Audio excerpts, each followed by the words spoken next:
Oh, it's no trouble. I'd be delighted to share the tale again. Alright then. Tevat's 3 moons and their goddesses were brought into being by the will of Nibelung, the then ruler of Tevat.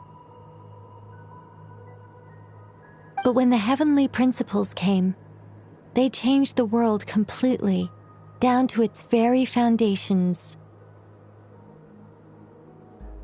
The moon goddesses were nowhere near strong enough to challenge this entity, but the heavenly principles did not view them as heretical entities that had to be removed. Essentially, the 3 moons existed to keep this planet alive and operational, which did not directly conflict with the heavenly principles' aims. Nevertheless, the inherent precariousness of this arrangement would soon be revealed. Nibelung returned, yes. He did, and thus began the War of Funerary Flame, a battle for dominance between Nibelung and the heavenly principles.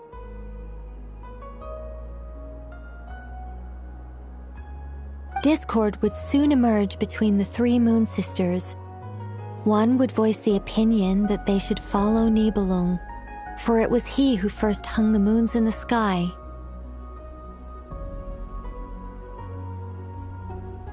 Another would argue that taking sides in the conflict would only bring the world closer to ruin. There was no telling where it would lead. Especially since their creator had returned, bearing the perilous power of the abyss. Nibelung would eventually discover their disloyalty. He had all 3 imprisoned before transforming the moons into weapons with which to fight against the heavenly principles. What? Weapons? Yes, the very moons that had once defended the planet became instruments of death and destruction, striking terror into the hearts of all living things. And although the heavenly principles and the 3 moon sisters had once been at peace, it now seemed that the moons posed an unacceptable threat to Tevat. It is possible that the heavenly principles did not know of the goddess's imprisonment. If so, the weaponization of the moons would surely have been viewed as an intentional breach of the peace agreement. Regardless of who knew what, when, the heavenly principles shattered 2 moons and flung the other beyond the skies. Whether the goddesses managed to escape Nibelung's captivity after his fall, nobody knows. But this much is certain. From that day on, the moons no longer belonged to Tevat. The rejection slowly drained their power until eventually they passed away. So that's the full story. You say the moon ceased belonging to Tevat from then on. Why then would Columbina be born here? That is perhaps due to the lingering connection between the frost moon, which was not shattered, and this world. You could see it as the 3 sisters' dying wish. They never desired war. All they ever wished for was to protect this land. I see. If the final fate of the 3 goddesses is as you say, then Columbina faces the same grave danger. Our investigation has yet to bear fruit. We must hurry. Yeah, you're right. Let's keep going.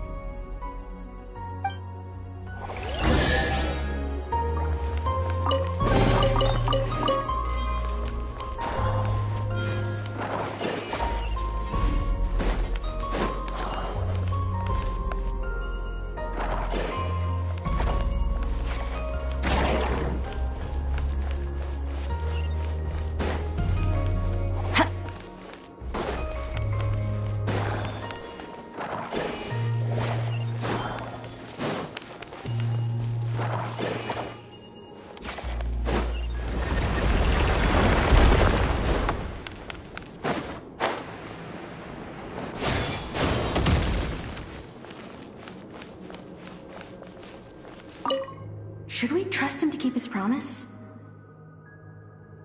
We have to. There's nothing else we can do.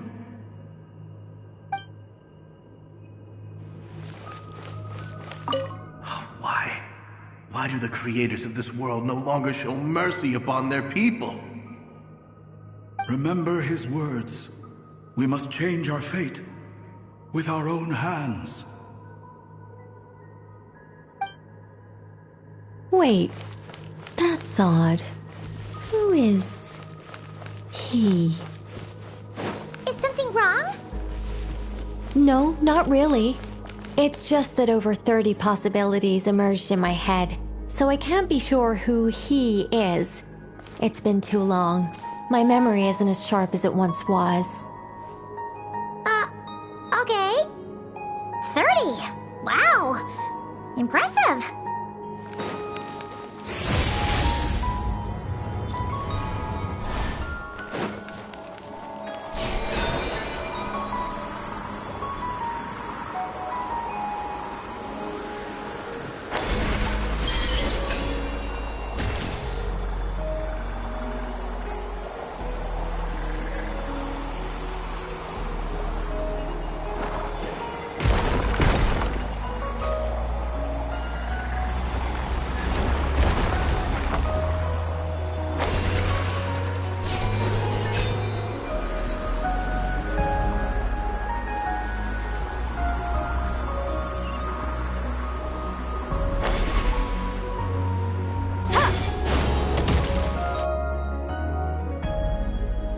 We're finally here!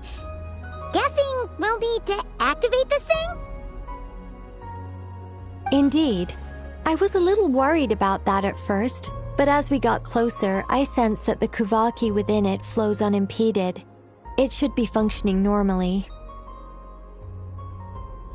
The only issue is how to activate it. It's looking a little worse for wear. What about the cores from some of the other devices we've seen? Can we repair it using those? In all likelihood, yes. I imagine that would have been the Hyperborean's backup plan. Let's look for some cores.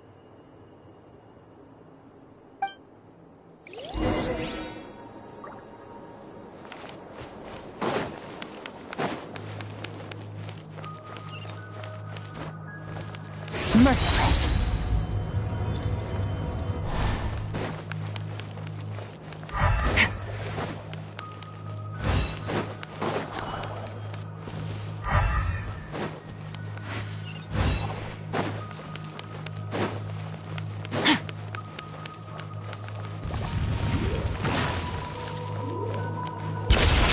Paradigm shift.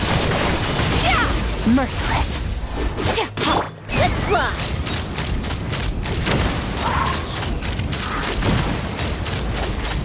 Locked on! Merciless.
Walk up, then jump down.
The device is up and running. It's hard to believe that the ancients were capable of constructing such things. I might think our destination! It's right up ahead! Yes, let's go.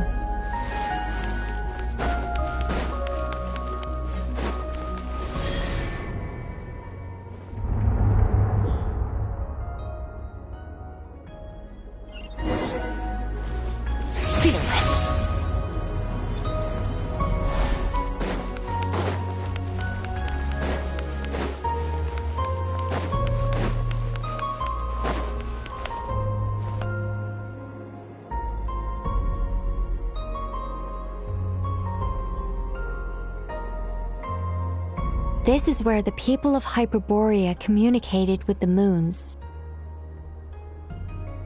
We need only place the moon marrow upon this platform on Moon Prayer Night, and we shall be able to open a portal to the moon and send our moon god. The assumption being, of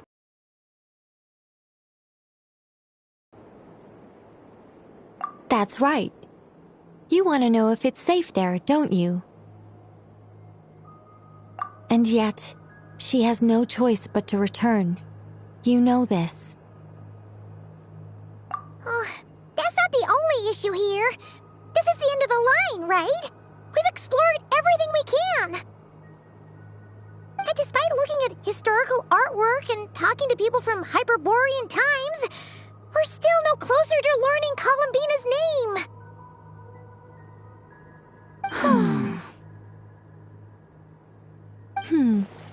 If it's not too much trouble, could you tell me exactly what Alice said to you about finding her name? Oh, sure. What she said was... Then your first job is to find it. As a moon goddess, I'm sure she must have a name she identifies with. Neither Columbina nor Kutar is her true name, and she's never really accepted either of them. Is it not also possible that she has never had a true name? Not at any point in history? That would be a hard pill to swallow. But at this point, we may have to accept that that is the truth. No one knows how she came into being, and she certainly doesn't have parents in any sense that we're aware of. Perhaps she was never granted a name at all. But does that mean there's no way to get Columbina back? She's just gonna disappear and there's nothing we can do about it? Huh? Wait, why all this pessimism? Was it the way I phrased this question? You all seem to be taking this in completely the wrong way. Well, just because she's never had a real name in the past doesn't mean she can't have one now. What? Think about what Alice said again. She never once said that you'd have to find a new name, did she? Are you saying what I think you're saying? Yes. Names are anchors that connect us to the world. If she doesn't have one already, then all we have to do is create one, no? It's like... yes.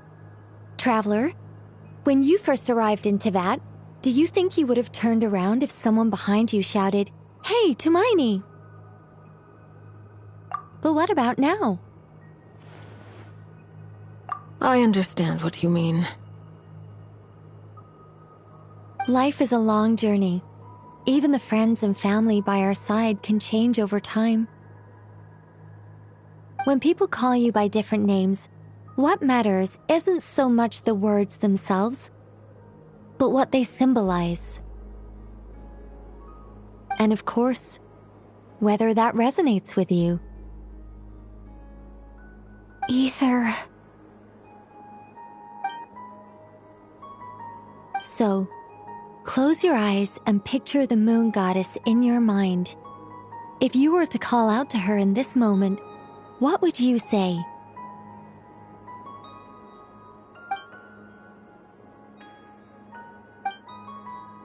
Columbina. Columbina. Paimon would call her Columbina too. Well, she has long forsaken everything that Kuta represents. I think from now on I should call her Columbina too. Well, it sounds to me like you found your answer. Are you sure? Is it really that simple? We haven't found her this whole time, and not for lack of trying. For a journey like this, the process is every bit as important as the outcome. Had you not searched far and wide, rejecting every other answer you were offered, how could you have come to an answer you felt was finally correct? Oh, it all makes sense now. This has Alice's fingerprints all over it. Are you suggesting that Mage knew from the start that Columbina never had a real name to begin with? I can't say for sure, but I can definitely imagine her chuckling in satisfaction somewhere right now, saying, "Ah, what fun." Llama!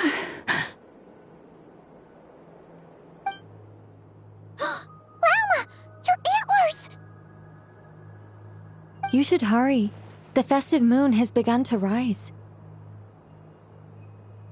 Do not worry. For when you called the name Columbina just now, I could sense that the power within was enough to summon back the moon goddess.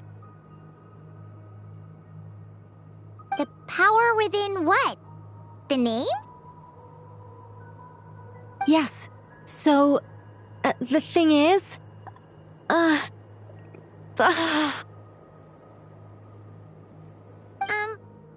What's wrong now? This is so annoying. I really want to explain how that whole thing works. Starting from the founding principles of Teyvat and... Oh, I could talk about this for hours. But... Deep breaths, Nicole. Deep breaths. You're an angel. A sober, sensible, solemn angel who has her priorities straight. Okay then. Sorry for asking.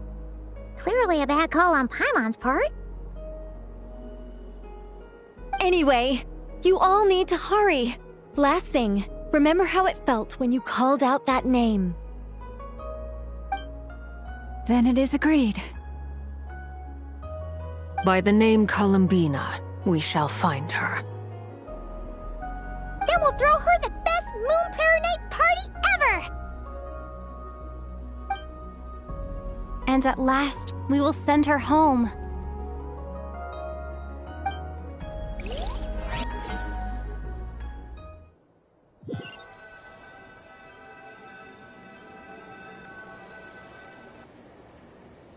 I can barely move anymore.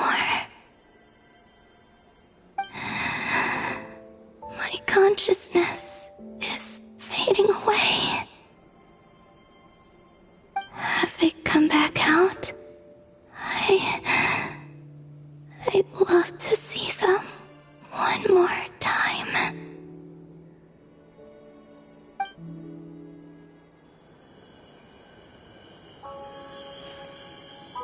They didn't make it.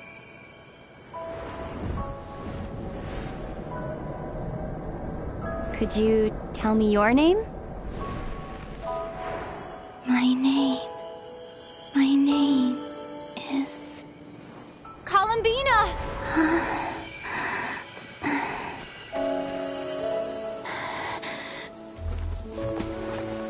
Columbina! Are you here? Columbina!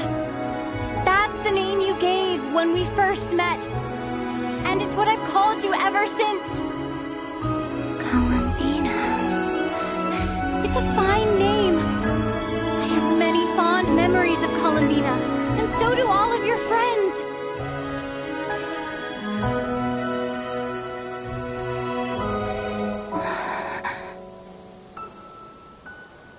If you like this name,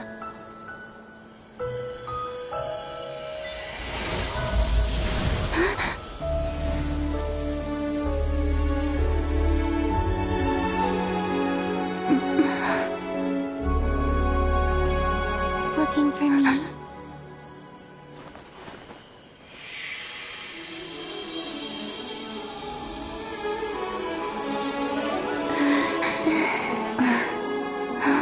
I like it. You can carry on using it. My name is Columbina Hyposelenia.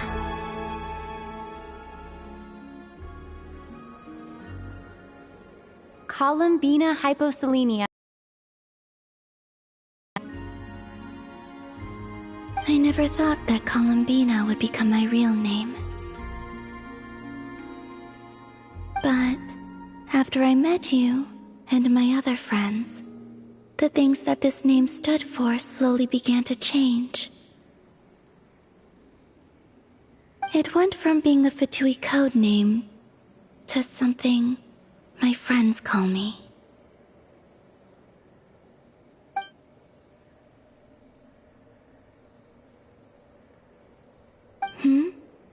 What is it? Why aren't you saying anything? I'm just so happy for you. Thank you.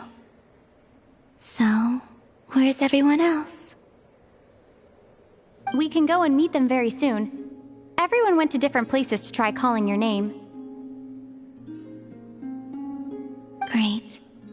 I'd like to thank them as well. Everyone's done so much for me. Searching for my name, entering those ancient ruins. Huh? Wait, so you were... Yes, I was there. Not physically, but my consciousness was still holding on. I followed you the whole way. Starting from when? You turned around and called out my name while you were in Nasha Town. Do you remember?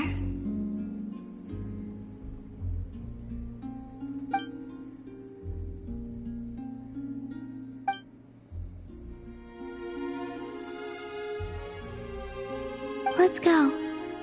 We don't want to keep them waiting. Sure. In that case, come with me. But...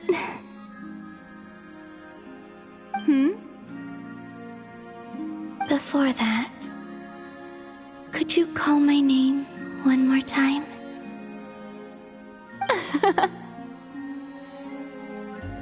Sure. Come with me, Columbina Hyposelenia.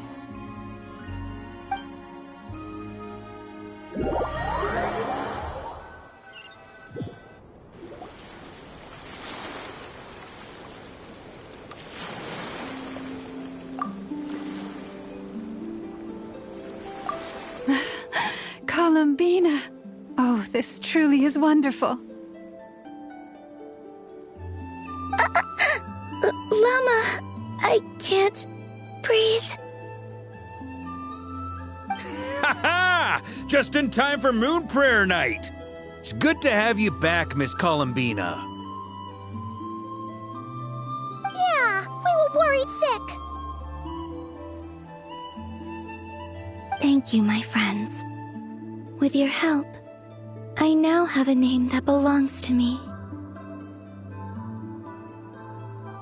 Columbina Hyposelenia.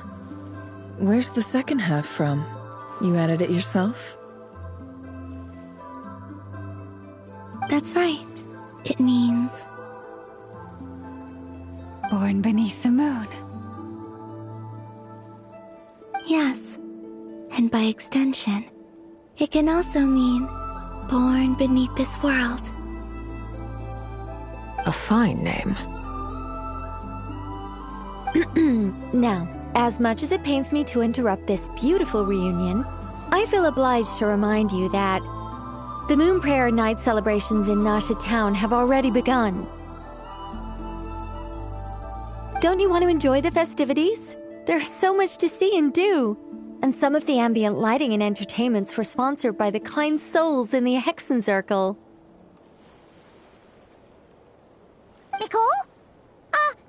Why have you turned into Dodoko? So you're Miss Nicole. Thank you for helping us, and for helping me find my name. It's nice to finally hear your voice. You're quite welcome. Guiding lost people to hidden treasure is what we Seelie do. And if you ask me, spiritual treasures are far more precious than material ones. Chests are all well and good, but this was what it's all about. Ah, so satisfying.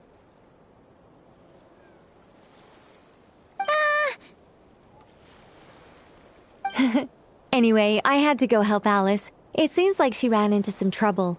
That's why I couldn't be here in person.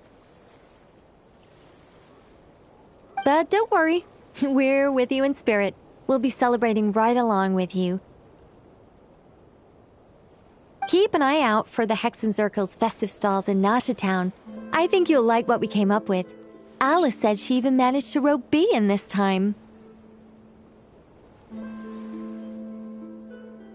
The Frost Moon Scions have also prepared various attractions. I believe Aino, Ineffa, and their crew are setting things up as we speak. On that note, Nefer, about that request I made. It's all in hand. Yehoda is on site to ensure that everything goes off without a hitch. Wonderful. In that case, Traveler? Huh? Come on, Columbina. It's time to celebrate the best Moon Prayer Night ever.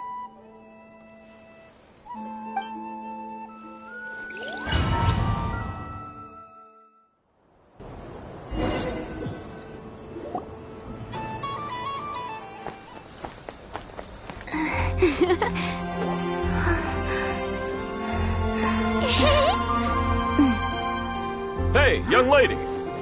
Would you like some Moon Prayer Night candy? Happy Moon Prayer Night. Oh, yeah. I almost forgot to say. Welcome home, Moon Goddess.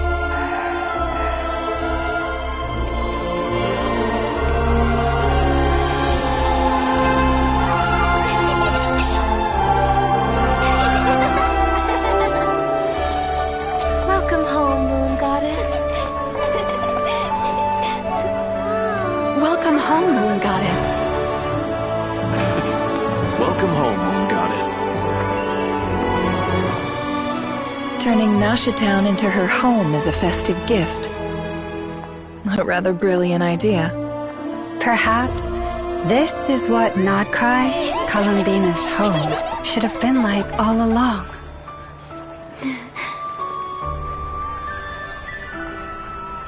Thank you for the gift. I like it a lot.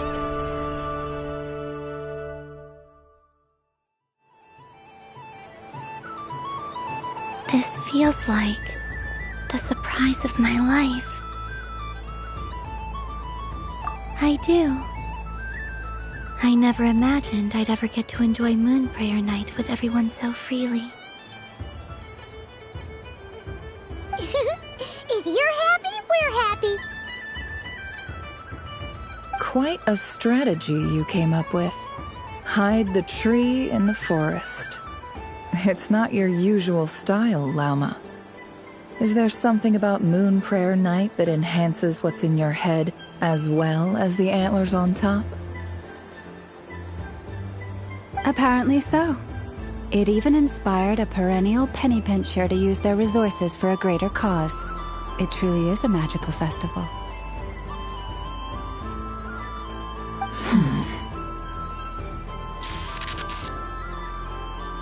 I see it now. This bickering is actually a sign of a strong relationship. Huh? What's everyone doing here? Oh! Miss Columbina, you're back! Yes, I'm fine now. Thanks for your concern. How's your progress with Alice's assignment? Very well indeed. I've never heard her sound so excited. Not like this. This time her excitement seems more serious. Seems like she's had a major breakthrough. She said she'll contact us once she knows more. In the meantime, we're free to relax and have some fun. Enjoy the time off while it lasts. I have a feeling that our next task won't be so simple.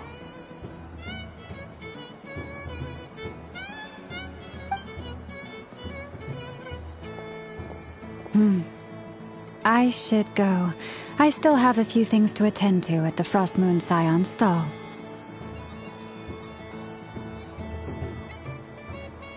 And I think I'll take a look around. With any luck, this once-in-a-year festival will come with once-in-a-year opportunities. Hold up a second. Where's Varka? I believe he made a beeline for the flagship the moment he entered Nasha Town. That's Mondstadters for you. They know what they want when festivals roll around. Goodbye for now, Columbina. I hope you have a wonderful night. I will.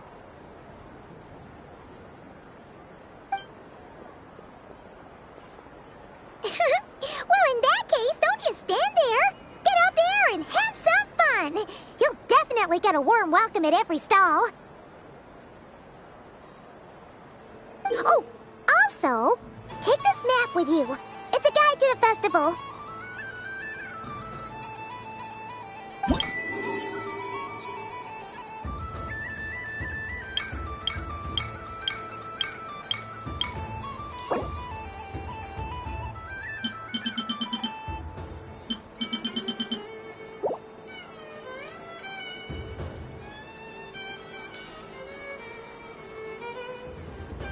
The Frost Moon Scion stall is over here. Lauma's invited a whole bunch of cute animals to celebrate too. Over there is the Hexencircle section.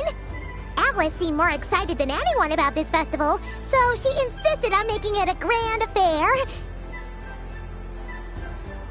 Oh, and then there's the Nasha Town local specialties, including... Actually, forget that. Better if you go check them out for yourself. Thank you. It looks like a lot of fun. You're not coming with me? We'll be around. But don't you want to browse by yourself for a bit first?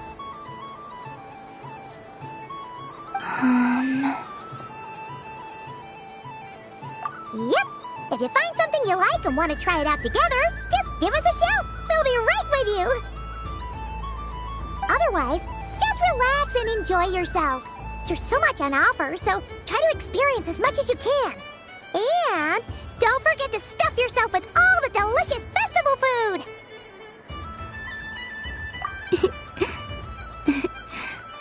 All right then. Off I go. Where should I go first? This must be the mage's stall. It feels like I've entered a fairy tale. Ah, how lovely.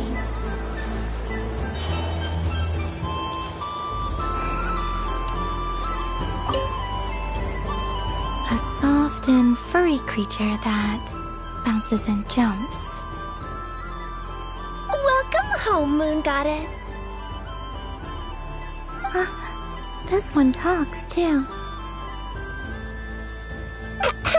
Allow me to introduce myself. I am a Dodoco from a distant archipelago, the most mischievous of all my Dodo brothers and Dodo sisters.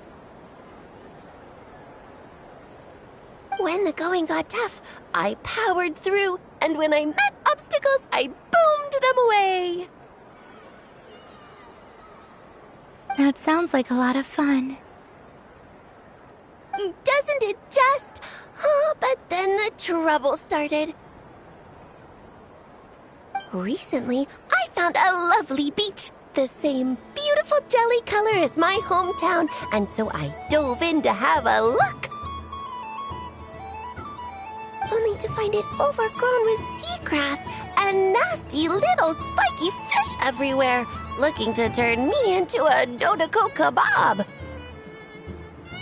I made it back to shore by the skin of my teeth, but my tail was sorely hurt.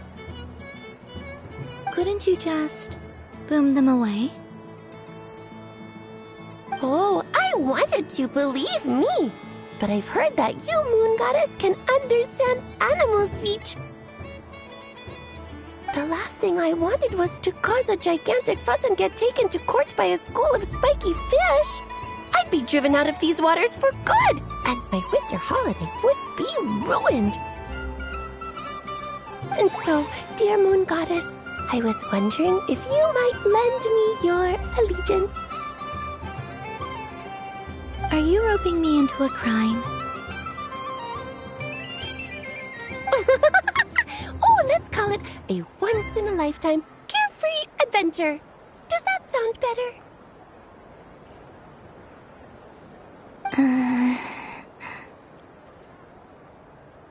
All the festival goers tonight are dressed up as the Moon Goddess, but there's nothing to say that the Moon Goddess can't disguise herself as a Dodoco, is there? Besides, this is your home. You should be free to be whoever you wish. I'm afraid I'm not well acquainted with Dodocos, Madam Mage. Oh, that's quite all right. We Dodocos are innocent, happy creatures with a free-spirited nature. Many, like myself, are mischievous troublemakers. Others are lazy souls who like nothing better than to lie down on a nice rock and take a nap. In our eyes, every creature who yearns for happiness and freedom is a Dodoco. But perhaps in yours, we Dodoco are a fluffier and more mischievous breed of Kuhenki.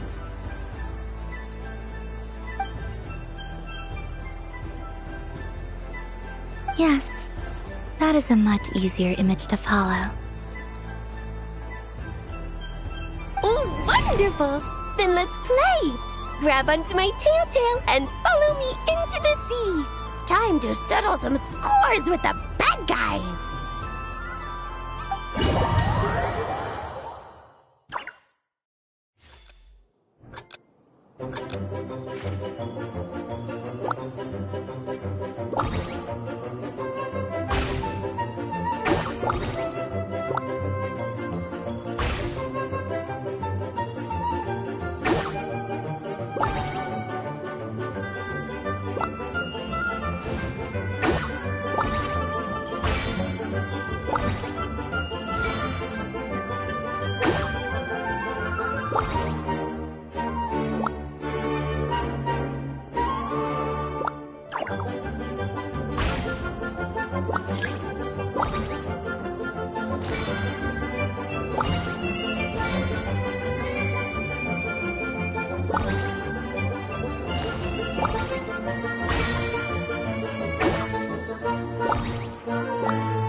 remarkable talent.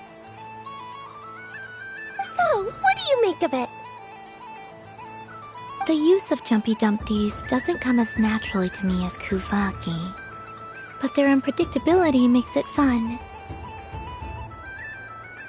I think they call this novelty. Indeed! And how did it feel blowing those pesky nuisances away? Not bad. Any guilt? What do you mean? Oh, wonderful! Lovely answers to all 3 questions. You've passed the safety test. Now I can give this special bomb to you as a souvenir.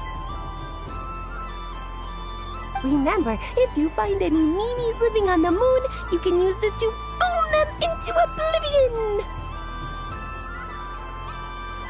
I will.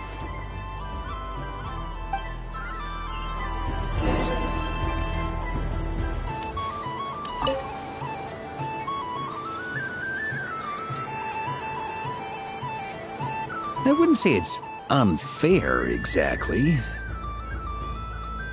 I mean, your voice goes right into people's heads. How would you explain that to the kids? You can't just explain it away as magic.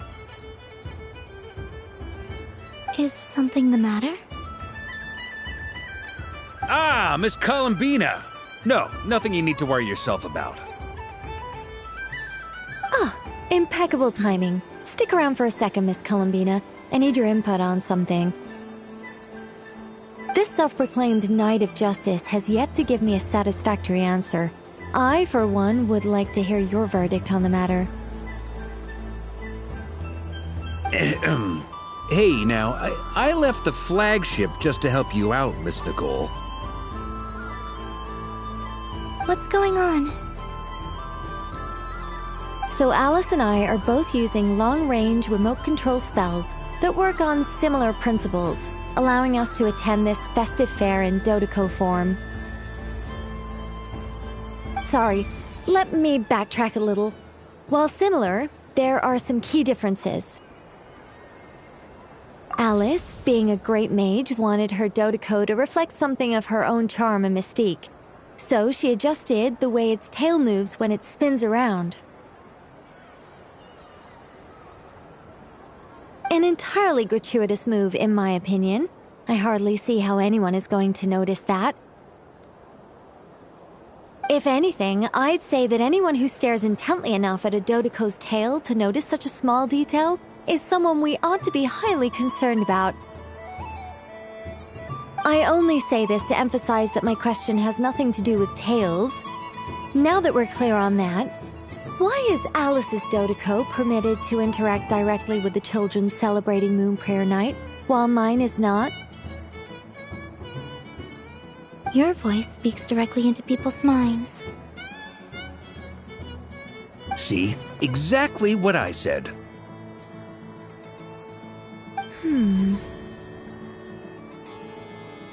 Miss Nicole?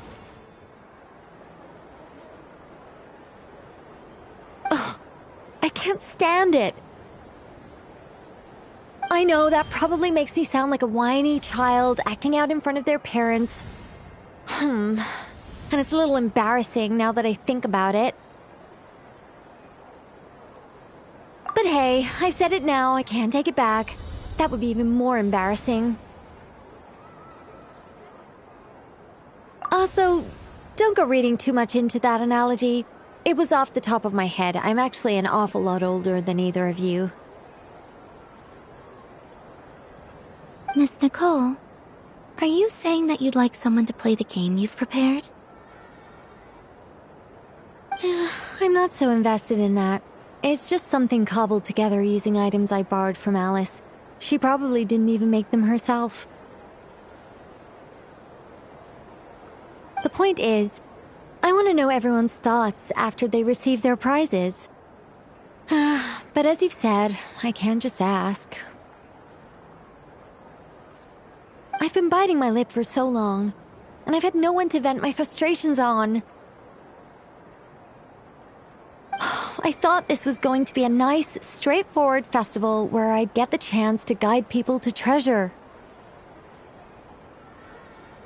Well, can I play? I can't guarantee that I'll win a prize, but... You will?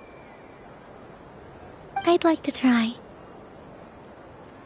Then what are we waiting for? Let the game begin! It's like they forgot I was ever here. Ha ha ha ha.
Congratulations, Miss Columbina! With your great wisdom, you have overcome every obstacle in your path and conquered the great challenge posed to you by fate. Fate? Well, something to that effect. If you'd prefer something more poetic, it could be the icy winds or the dawn. Anything you like, really. You could even go with the challenge posed to you by Dodeko, if that's what you're into. Anyway, you can take or leave my suggestions. Moving on. All my hopes are now resting on this. Can I open it now? Stop teasing me! Please, I'm begging you. No more talk. Just open it. Wow.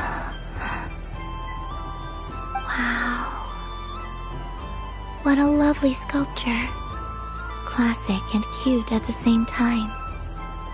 Thank you, Miss Nicole. I'll always treasure it. Ah, there we go. Music to my ears. You have my sincerest gratitude, Miss Columbina. Thank you for sharing your precious time with me and fulfilling my wish. Don't mention it. You've all done much to help me. And still, I'm the one receiving all these gifts.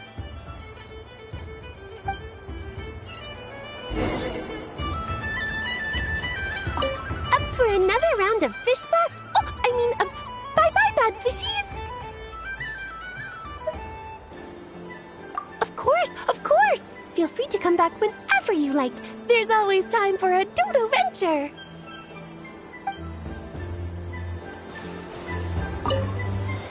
I don't suppose you'd like to play again, by any chance?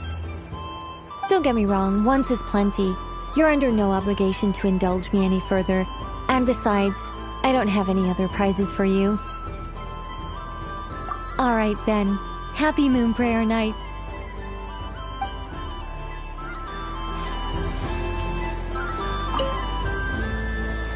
Welcome home, Moon Goddess. Oh, you're the genuine article. Alice was right. This moon prayer night was worth watching after all. Another one that talks. Greetings. Pleased to make your acquaintance. I am the Hexenzirkel member they call B. Barbeloth Trismegistus. Columbina Hyposelenia. Pleased to meet you too. Hyposelenia. A fine name indeed.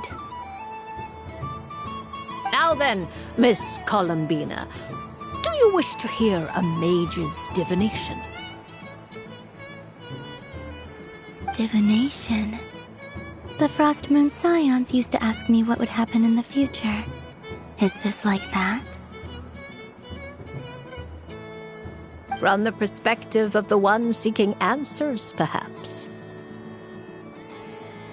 As you look to your journey ahead, if you seek to understand the unknown, resolve your doubts, and soothe the confusion in your heart, divination could be for you. The unknowns on my journey. Of course, if one wishes to peer into fate, then hydromancy is the more precise option. But that is a complex affair, and to relegate that majestic art to the status of a festive amusement would seem somewhat uncouth. Besides, it is sometimes better to not know fate with great certainty. Hence, I shall use the suitably festive Luna Arcana to tell your fortune instead. It is more popular with the youth in any case. Lunar Arcana. Indeed. Unlike hydromancy, this will only display possibilities and trends. People like to think of themselves as creatures of agency and free will. Peering too far and too clearly into the future is detrimental to both body and soul. I'd like to give it a try. Of course you may. Come then, take a seat, Miss Columbina. Before we begin, are there any specific questions you would like to ask? Let's stick to general possibilities and trends, like you suggested. Ah, very well. Then I shall use the basic Lunar Arcana deck. Now, try to relax. Cast your mind upon the things you have experienced and the things you are soon to experience. I will shuffle the deck.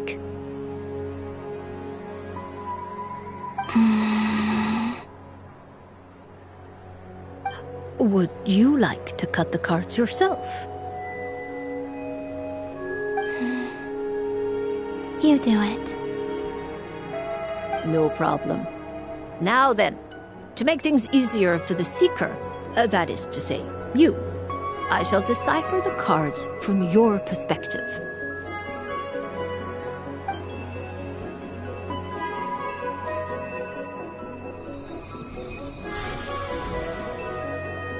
Please, draw the first Lunar Arcana. This represents destiny and is the foundation for the divination as a whole.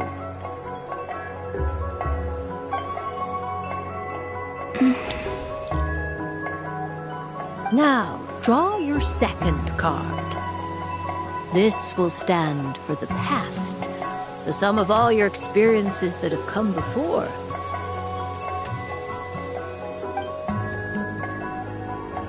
And now the third Arcana. This is the present, your interpretation of the current moment.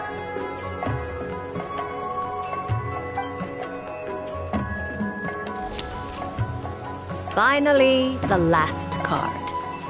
This shall speak of the future, which... Oh.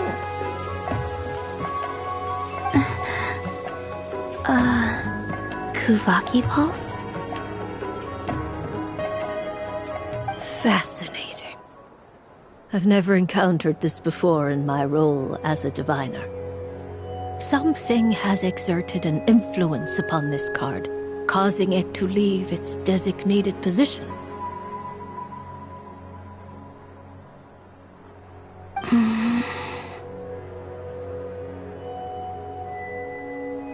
What do you make of this, Miss Columbina? Perhaps this is the guiding hand of fate in action.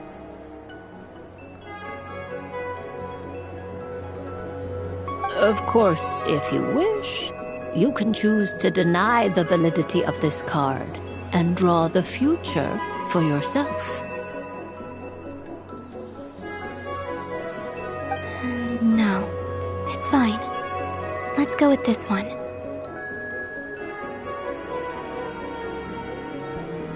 A bold decision. I must say I'm looking forward to the results. Well then, let us flip the lunar arcana in sequence and see what emerges. Sure.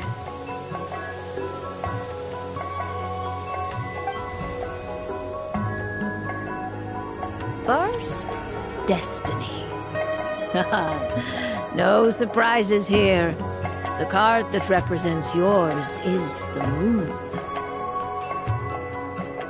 The moon. Indeed. The moon can represent the truth at some times, but deception at others. False peace, destructive calamity, and the world-changing power that lies within. When the moon is placed on the destiny tile, it indicates that your destiny is not what it may appear on the surface. Instead, it may yet have a hidden side. It symbolizes a journey through the fog, fraught with uncertainty and deception, where one must face inner challenges head-on. I don't understand. Patience, my dear. This is but the first card, which serves as a basis for the interpretations that follow. Our divination will only grow clearer from here on out. Now then, flip the second card, the one that speaks for the past.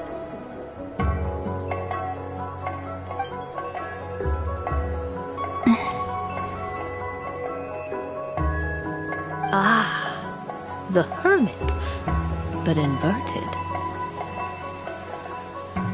Inverted? Yes. The Hermit symbolizes solitude, introspection, and the pursuit of truth. When inverted, it represents isolation, truth out of reach, and a path that leads one astray. Combined with the moon as one's destiny, the Hermit inverted represents a choice you made to stand alone in the past. It was a choice made not out of fear or arrogance, but for reasons that others could not perceive. You fumbled through the darkness without a guide, but you did not find your way. Rather, you went astray. More than once, it would seem.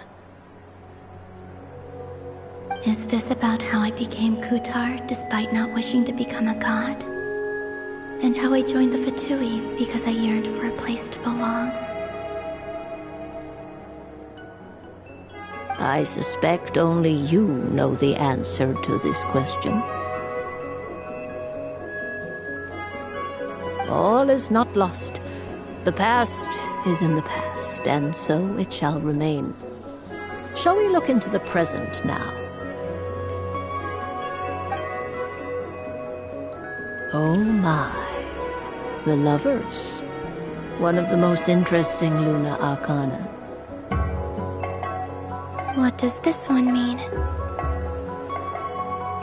This means that you have had an unprecedented emotional experience. The joy of finding your soul becoming intertwined with that of another.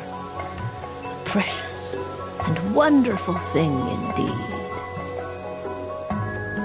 It's true. I've made a lot of friends recently, and they are very good to me. I like them a lot. That sounds lovely. I am most delighted for you. The lovers can also represent important decisions, perhaps related to a parting of ways. Now, if I were to guess... Yes. My return to the moon. I understand. Parting with friends is never easy, Columbina. But rest assured, this is not the end of your journey. There is always another story waiting to be told. The future always lies ahead. The future.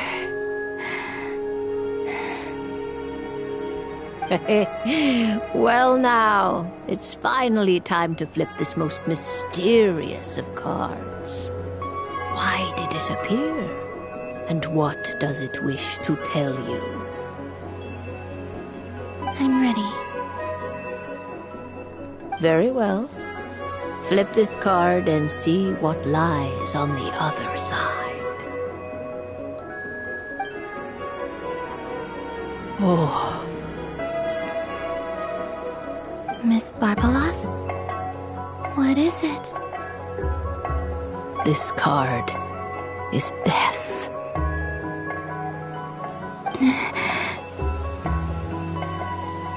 That doesn't sound very good. It depends on how we interpret it. It is true that it can represent an agonizing death, a complete and utter end, but at the same time, it can also represent rebirth. Do not forget that your destiny card is the moon. That lends your future many different potential meanings. If death spells the end, is it unavoidable? As I have said, divination can only display general trends. It is a rough guide, but it does not show predetermined outcomes. Allow me to summarize it for you. In the past, you may have lost your way, but now you have gained new connections and new strength. You now face an important decision, one that may bring about a great change in what is yet to be. This change might, in turn, be the end of all things, or their beginning. But remember, everything is subject to change because of the moon present in your destiny. You must see the truth clearly and face your innermost thoughts. The truth. My innermost thoughts. Thank you, Miss Barbeloth. Don't mention it. Some people dislike divinations, for fear of glimpsing an ending to their story that they wish was not so. But I can see that you're different. The result of this divination will not sway your decision. This is a rare quality, and one that diviners always hope to see in the seeker. We are here merely to guide, not to exert undue influence. I understand. Go then and illuminate your future, Miss Columbina. The moonlight that shines from you now is most captivating.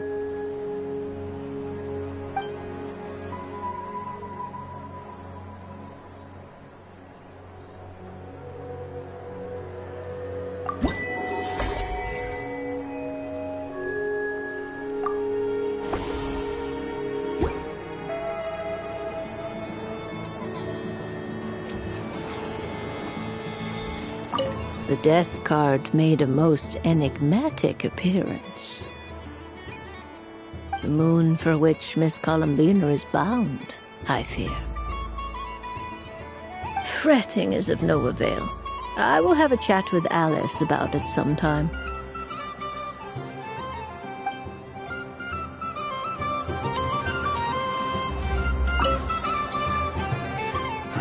It'd be rude to just leave without saying anything. But at the same time, I don't want to barge into their lively conversation just to announce that I'm leaving. I guess I'll just wait a little longer.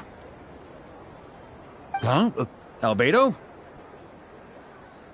This sketch is for you, Grandmaster. Oh, a gift for me. Thanks. Let's see what you've done for me. The North Wind left in the lurch.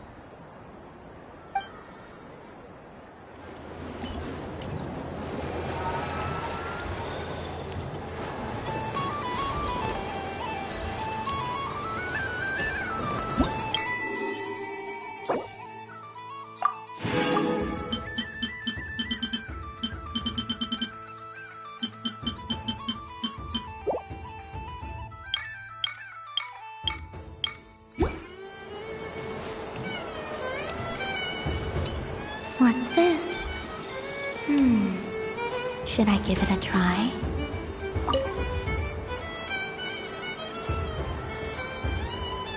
Come on, Citrus. One more round. Just one more. But my neck... It's acting up again. You should take a break. Health comes first. Yeah, don't push yourself. We'll find someone else. Hey, don't look at me. I'm the referee. What are we gonna do then? Do you need any help?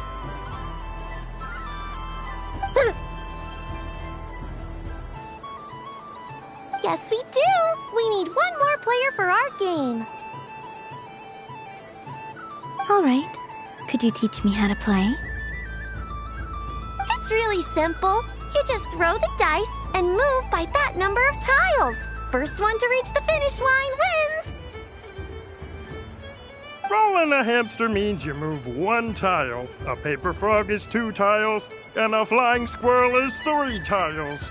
'Cause they go the fastest. Okay, I get it.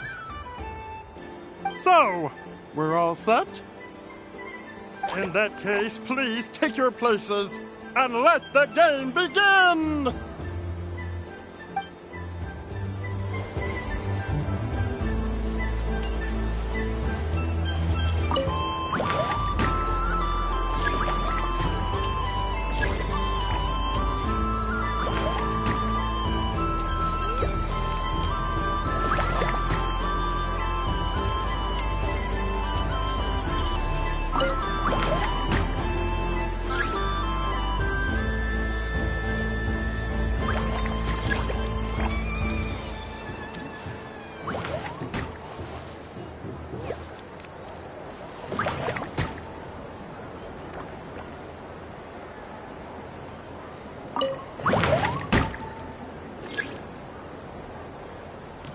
And the winner is the Moon Goddess! Congratulations!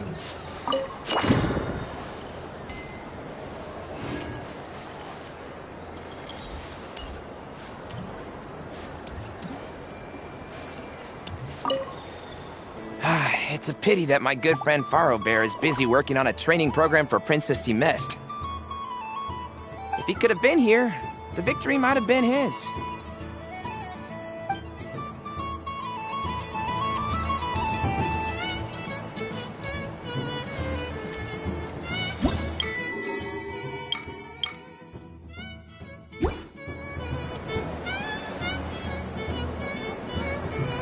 But I was aiming right at it! Aw, what a pity. I saw it with my own eyes. You were so close. So very close. That's not true. It dodged out of the way right as I was about to snag it.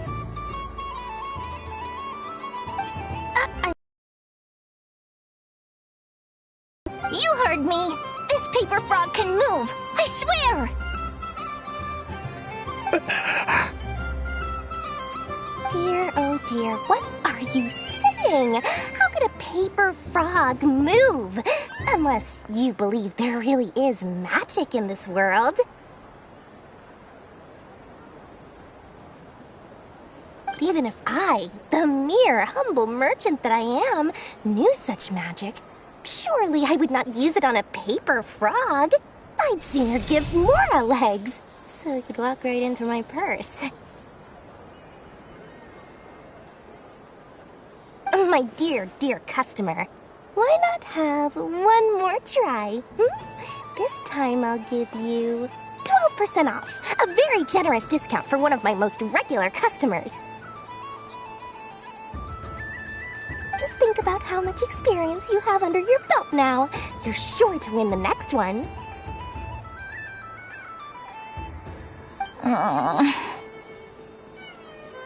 Darn, I used up all my coins. I'll be right back. Just gonna fetch some more from my house. Take your time, but don't take too long. This event is Moon Prayer Night only. Miss it, and you'll have to wait a whole year before I'm back. Next customer, please. Welcome. Hello. Whoa! What's this penguin doing over here? How do I tell my employees not to come running around this time? Shooting them a glance won't work.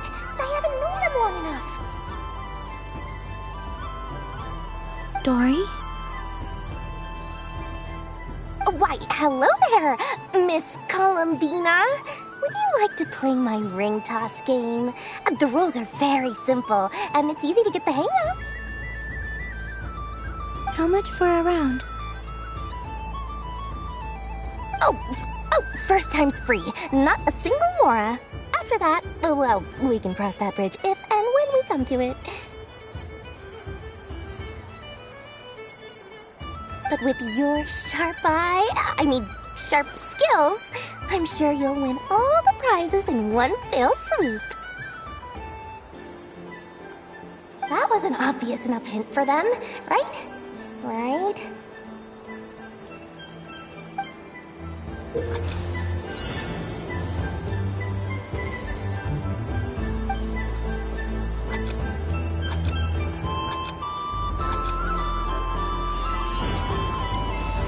Here comes the ring! Oh, peanuts.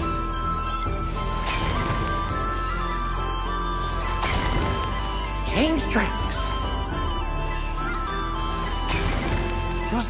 Roselle, should we move or not? Just a tiny bit. All right, then I'll... Oh, sugar plums, not the clock hands. How do I move the legs again?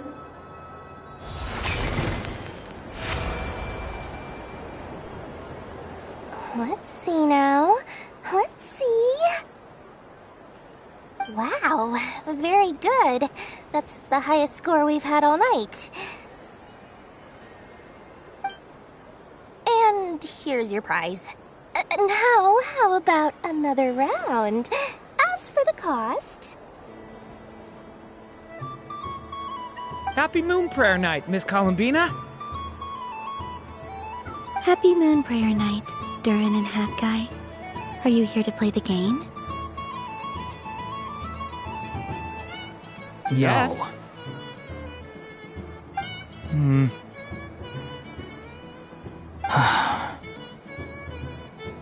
You said we were just coming here to say hello. I did, but then I recognized a few more people as I got closer. Do my eyes deceive me? Is that... It's our little dragon! He's all grown up! Someone's popular. Well now, since you came all this way, why don't you try out this lovely game we have going? First try is free! He'll have a go. I'll pass. It's only one free try per customer. You can't give your try to him. I'm aware. How has Elder Almond been lately? He's in great shape. He goes for a run in the forest every morning to stay fit and healthy. He tried to go boat racing with Firecracker a while back, but he couldn't even make it onto the Lotus Leaf. Firecracker was in fits of laughter. How about you, little dragon? Can you still fly? Yes, I can. But you've become less chatty. Has growing up been tough on you? We call that maturity. You know, the thing people sing about. The knight wields a sword of stone to defend those hearts that are made of gold. Stone is very heavy. That's what keeps him from talking too much. That's awesome! I want to be a knight when I grow up too.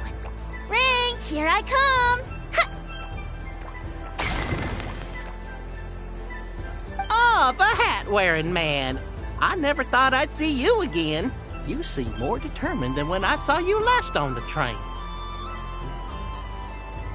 If you say so. Oh, I do say so. The people you once helped see it clearly. It's because you are once again on the right track.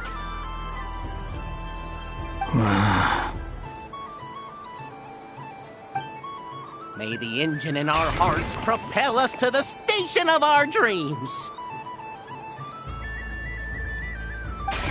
I can move! I can move now, Roselle!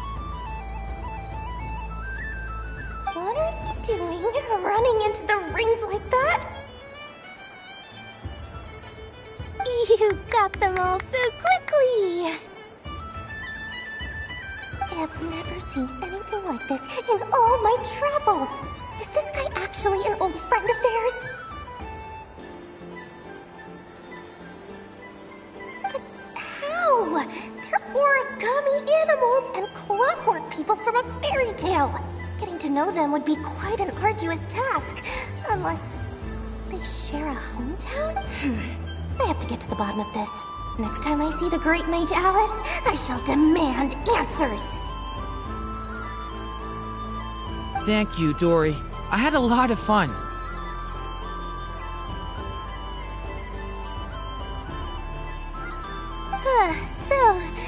Now for your prize. Where did I put it? Give me a moment to dig it out.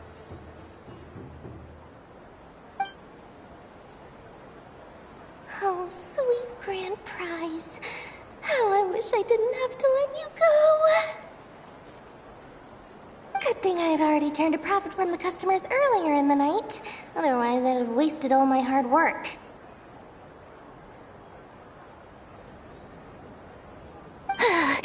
Okay, I'm back. What? I leave for 2 seconds and someone's already claimed the grand prize? Oh, well, these things happen, you know? Perhaps perhaps you'd be interested in one of the other prizes instead. We've got all kinds of wonderful goodies here. Ugh. Is this the thing you wanted? Here, you can have it. Huh? But... Don't worry about it. It will be happier with you. Oh, thanks so much, miss. Moon Goddess. Goodness gracious, Columbina. Give me strength. How am I supposed to make any more money from this child at this rate? Daddy, look! That's the game I was telling you about!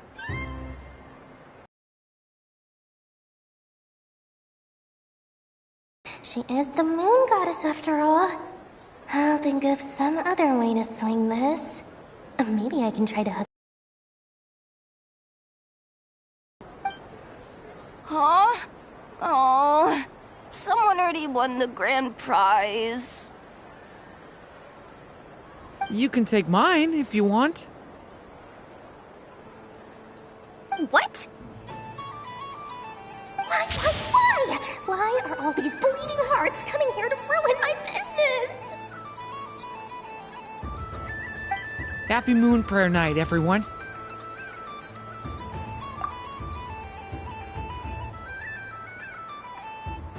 Happy Moon Prayer Night.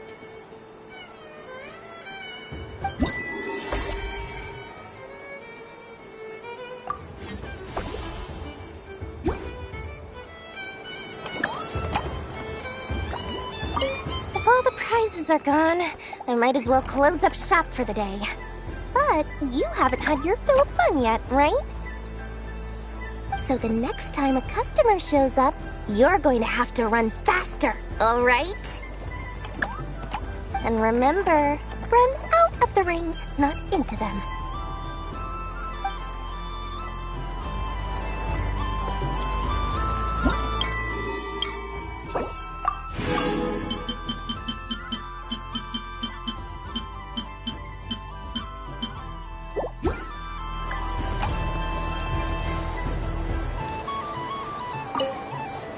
Done being a do-gooder yet?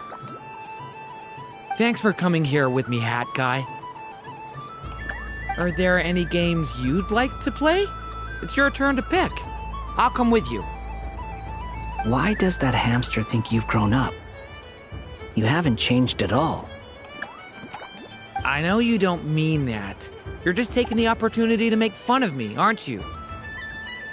Even if you won't admit that taking some time to compose yourself is important, I can see that you're doing it in practice. Otherwise, you'd have taken off your hat and flown away by now. Looks like Albedo's socialization program has been far more useful to you than all those Vahumana textbooks.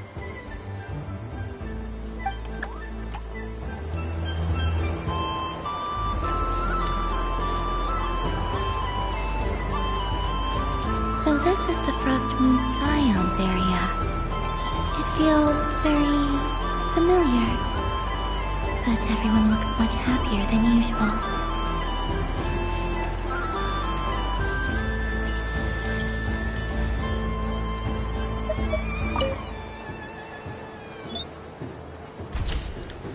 And done! Here, take a look! I think it looks quite funny. Well, Paimon thinks it's super cute. It looks like a silly chic badger and a rhyme-horn deer that's about to fall asleep. Maybe I'll stand on the chic badger's side instead. It looks like we've attracted the attention of quite a few animals. Let's make room for them.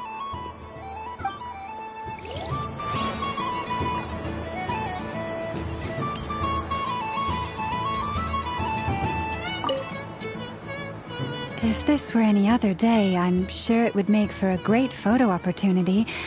But Moon Prayer Night has rendered my antlers uncomfortably large.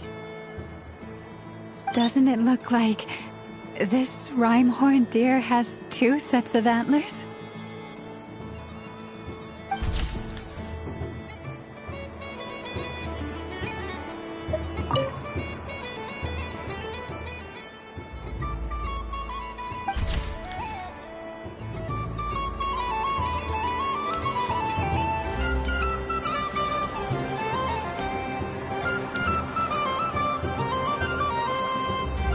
Wow, the Frost Moon Scion stall looks kinda plain, but it's pretty cool once you get into it. I don't go to Hisi Island much, but it's got that, like, old world cultural feel. And if culture means we get more festivals, I'm all for it! Hello, Yahoda. Columbine... hello, Moon Goddess? That was too close. I almost gave the game away in front of the staff. Oh, wait, what's the deal with her shoes? They don't make a sound when she walks. I could do with a pair of those. Do you like balloons too? Balloons? Oh, you mean those? What's so fun about balloons? I'm not a kid anymore. They're probably more up Aino's alley. Yes. The animals seem very curious about these strange flying objects. I was drawn here by their voices. I recently learned a fun new game you can play with balloons, so I decided to come and give it a try. A new game?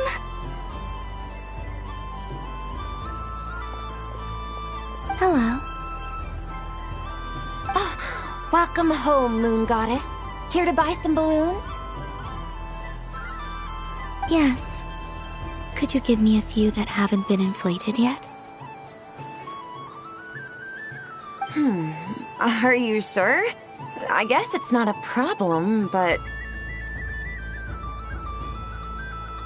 Yes, please. Thank you. Uninflated balloons? But those are just little rubber pouches. What does she want with those? Would you like to play the balloon game, Yahoda? Huh?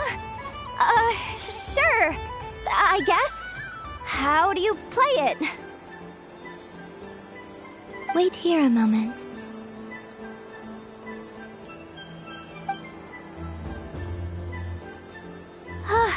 Oh.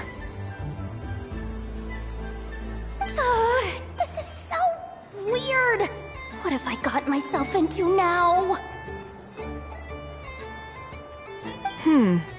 I thought I saw Columbina nearby.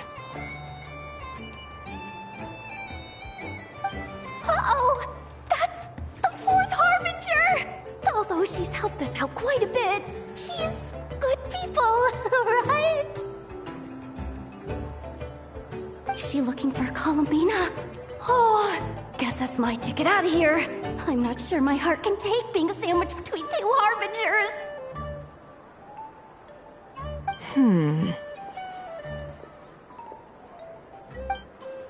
Which stall is she checking out? Oh, it's that other Frost Moon Scion's one. Try on the headgear, see what it's like having antlers or animal ears for a day. I wouldn't be caught dead wearing that stuff. So embarrassing. I have enough gear to carry as it is. Wait, what? She put it on? How peculiar. This would take some getting used to. I wonder if this is what it's like for Lynette. It really suits you, ma'am. What is this? She was so intimidating a moment ago, but now, dang, she She's really rocking those ears. How does she make them look so cool?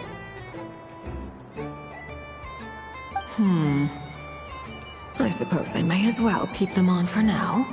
All part of the festive experience.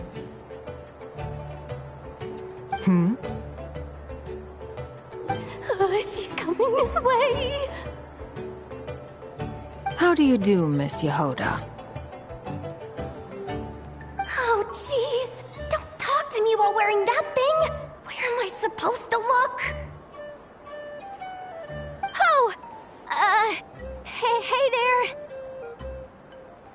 I'm looking for Columbina. Have you seen her?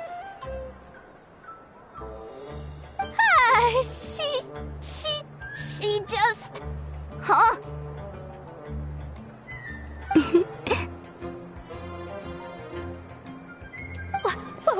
Wait, is that what she meant by balloon game? Yeah.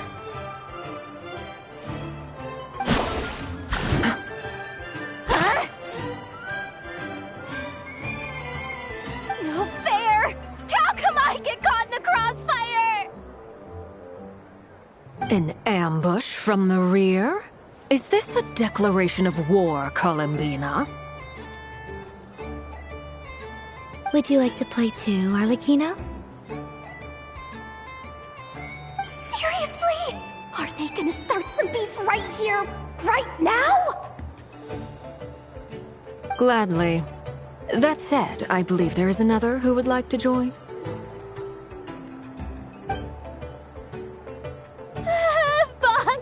Boss Nev!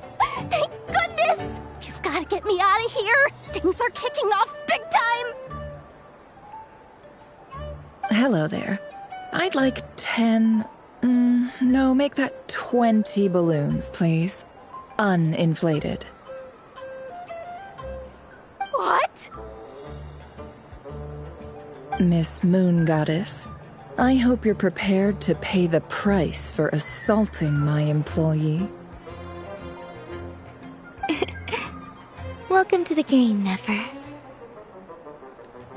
Just to be clear, let's keep this a fair fight, okay? No strange powers, please and thank you. Naturally. Don't just stand there, Yehoda. Aren't you going to team up with me? Huh? Do I have to? Of course. Don't forget, the Curatorium has a reputation to uphold. I knew something like this was gonna happen.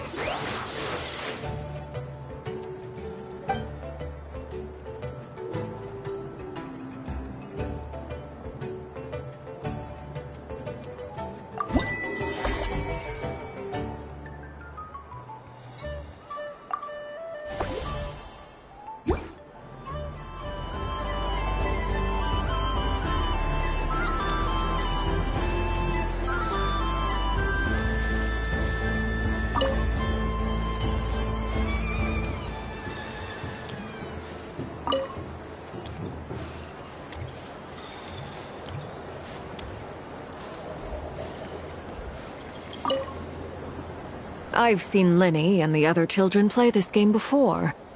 It would seem that it's not a bad way to relax, once in a while.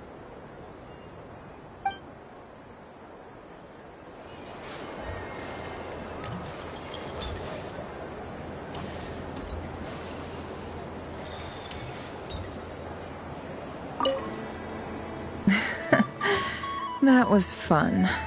It's a shame Ashru doesn't like playing with water, or I'd have roped him in as well.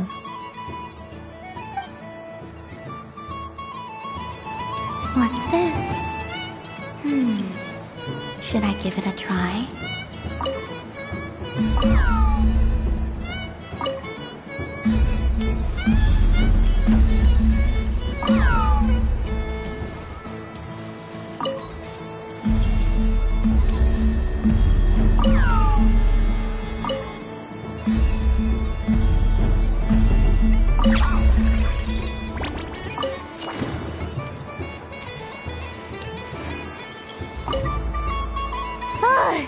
I just had a water fight with 2 Fatui Harbingers. Pretty scary, but also surprisingly fun.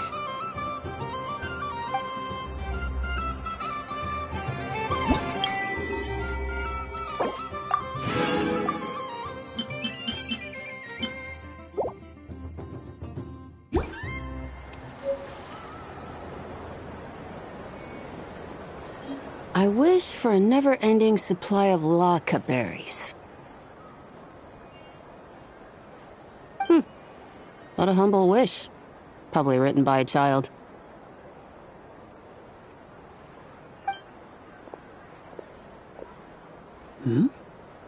Is that Lama the Moon Chanter?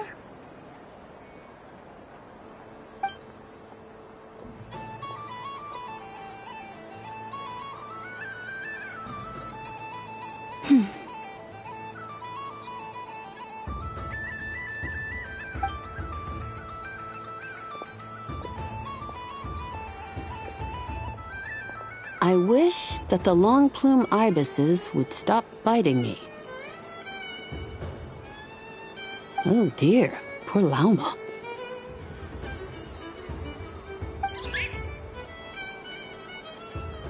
All right, I'll write that one down for you.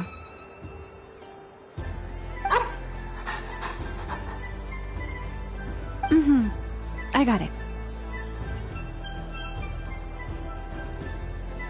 While everyone else is celebrating Moon Prayer Night, you're as busy as ever. I don't mind. It's rewarding work. A good kind of busy. My antlers are at their heaviest tonight, and the Kuvaki waves are especially strong.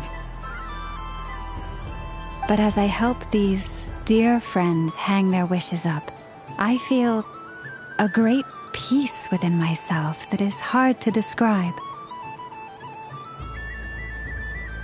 You see, they are all such beautiful wishes. And they are ones that we can fulfill by our own strength. Do you blame me, Lama? I want to hear your honest answer. It is by the help of so many people that I can return to the moon. But I feel as though I've hardly done anything in return. You've done plenty, Columbina. I say this in earnest, both as someone who knows your history, and also as a friend who has seen what you've been through. What about as a moon chanter? I feel proud to honor our moon goddess's wish, and I'm sure any moon chanter in history would have felt the same way. Thank you for your kind words, Lama. But...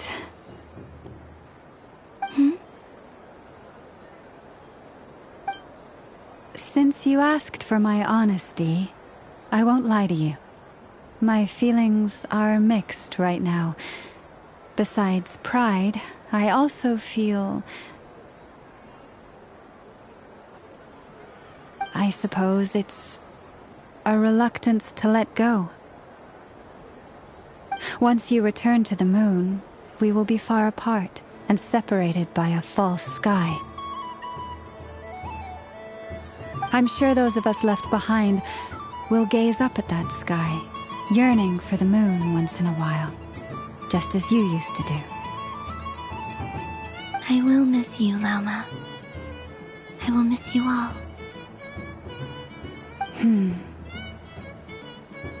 I hope to stay in touch. I will try and find some way to send messages down from the moon. Perhaps you could use Kuvaki.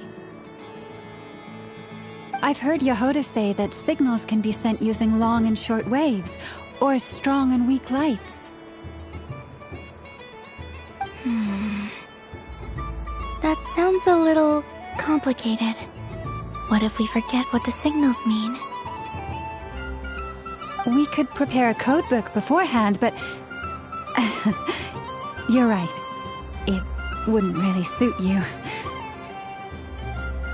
Still, whatever happens, I believe that you will find your own unique way of communicating with us.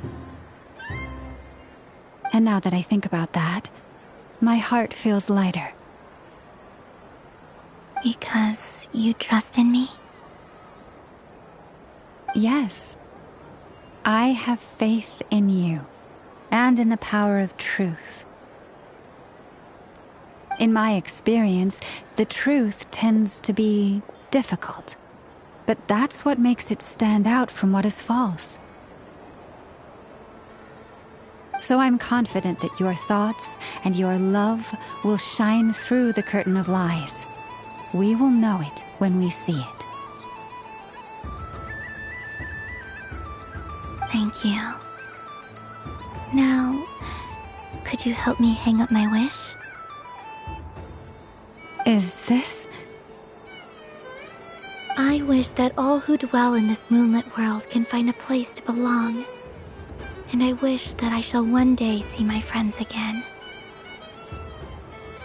It's 2 wishes. I hope that's not too greedy of me. Not at all. And I think you speak for us all with the second one.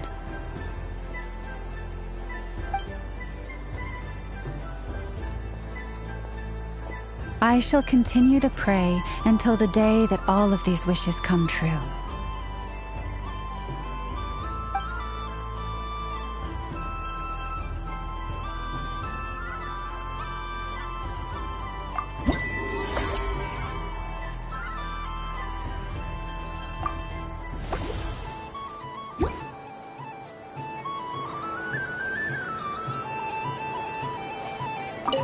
Yes. May everyone's wishes come true.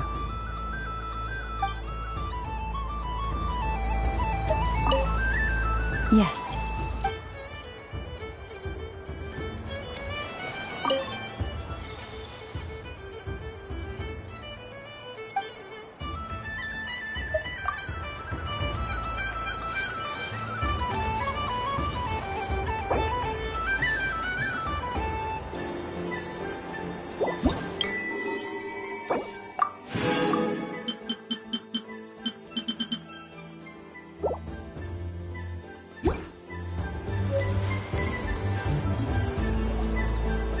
Days.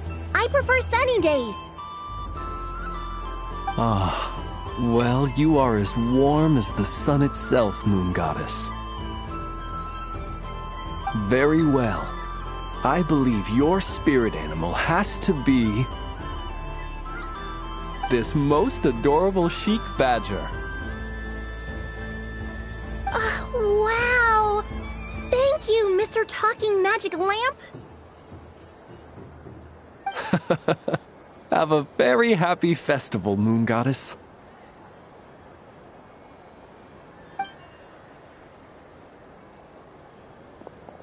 Lance?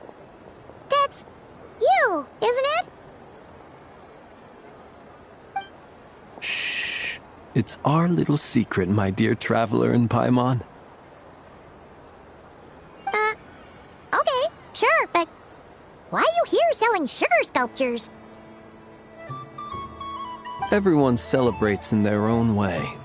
After gazing into the abyss and spending time around gravestones all year, what better way to relax than to see sunny smiles on the faces of the living? Besides that, I like to think of myself as a fair judge of character.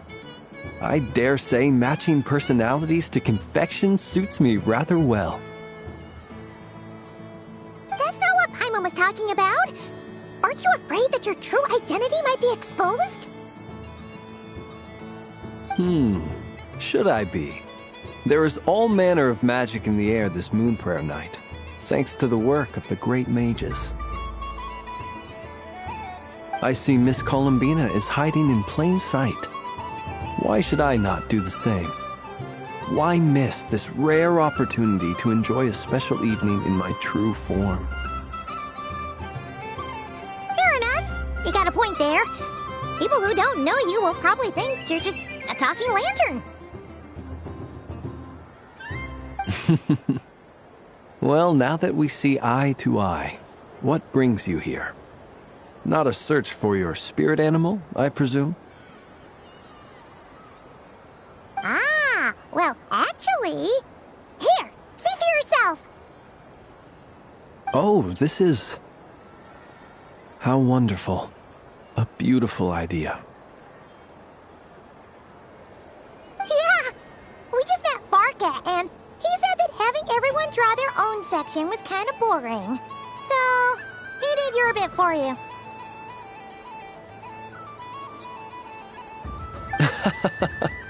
Ah, Varka. Ever the maverick. I see his artistic skills are truly one of a kind. In that case, I shall paint something on Mr. Albedo's behalf in a short while. What? Why not now? Ahem. Welcome home, Moon Goddess. Phew, that was close. Hello, Flint. She recognized you right away! What keen eyes you have, Miss Columbina. Especially considering they are shut. I did not see you. Rather, I sensed you. I can sense the fluctuations in Kuvaki all around me.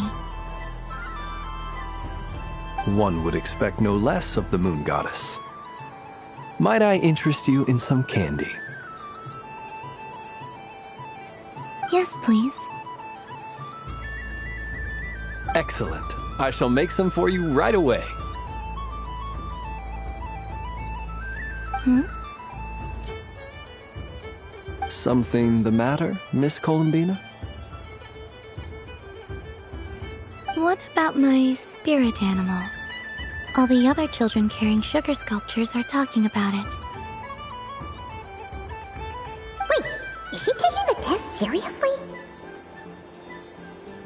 Ah, my apologies. How could I neglect that? You are quite right, Miss Columbina. Every one of us has a magical creature living in their heart. Would you permit me to help you find yours? Yes, please. Do you prefer the day or the night? Night. Which of the 4 seasons is your favorite? Winter. Think of a perfect day. What is the weather like? Sunny, rainy, or perhaps cloudy? Rainy in the morning, sunny at night. What kind of answer is that? Forests, lakes, and open seas. Which do you prefer of these? I like them all. Imagine you opened your very own shop. What would you sell there?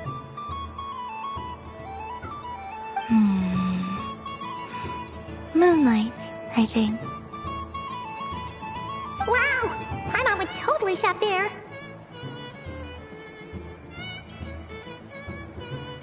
It wouldn't cost anything.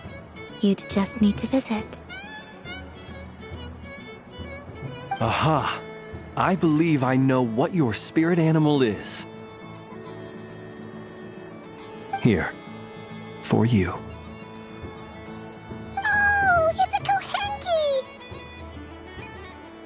Indeed. A free-spirited being with a deep love for all things here in Nodcry, who selflessly lends her aid to as many people as she can reach. It is the perfect fit for you, Miss Columbina.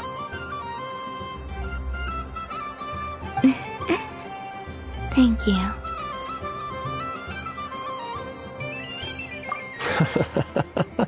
It would be my honor. But you shall have to forgive me. We have known each other for quite some time. I doubt there is any answer I could give that would come as a surprise to you. So instead, would you accept this sugar sculpture as a token of our friendship? It's a lantern. Hey, why don't you two go enjoy your candy over there? Paimon wants to try out this spirit animal thing too. Right, Blintz? Come on, play ball. I got this drawing done. But I want to hear Paimon's answers. But it'll probably take ages. Paimon's a complex soul. And we don't want your candy to melt while you wait, huh? Oh. Okay then.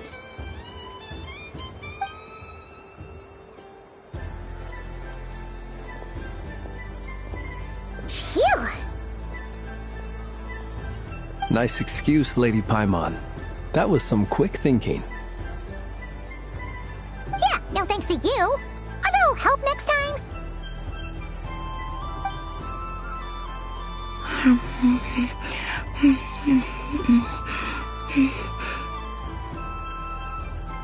It's sweet.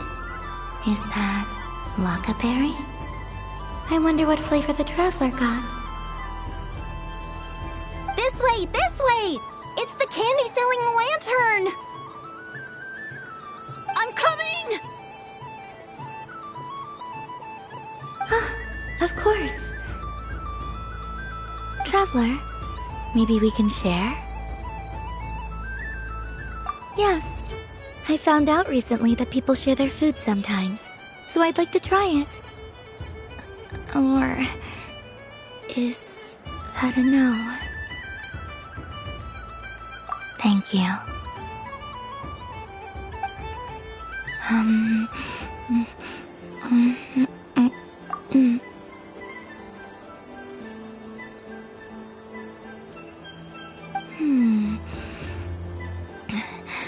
Yours is a little more sour than mine. Here, you try it. Are you sure? Amazing. My sugar sculpture has shrunk, yet my heart is filled with feelings of sweetness. I will remember this feeling. Sure.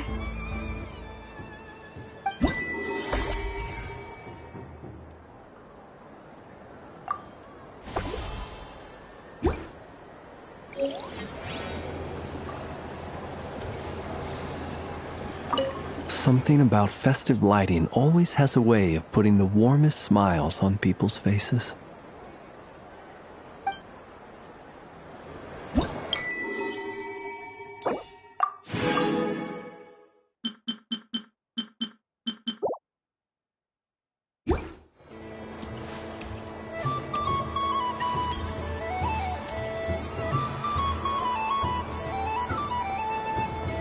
Dodoco's Whirligig! Come check out Dodoco's Whirligig! Ah, welcome home, Moon Goddess. Might I ask what this is? Ah, it's a very special amusement sponsored by the Great Mage herself. Ride on a soft and furry Dodoco and embark on an unforgettable adventure. I say that, but I'm just following a script here. Who is this mage, anyway? And what the heck is a Dodoco? I'd like to ride. No problem. But, are you by yourself? Is that not okay? Oh, no, it's fine. It's just that each Dodoco can accommodate 2 passengers. Would you like to bring a friend along? My friends... That should do it.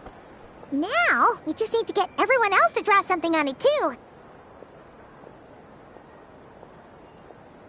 But But we gotta keep it a secret from Columbina. Traveler?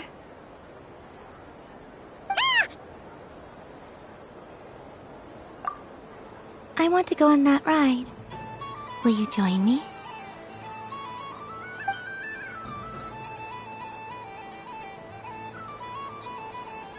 Let's go then.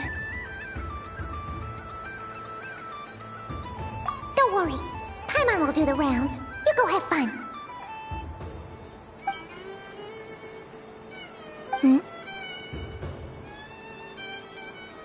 All right. I think we have to wait in line over there. Please take your seats. For safety reasons, you mustn't try to leave the ride before it comes to a complete stop. All right, you're all set. I wish you both a wonderful journey.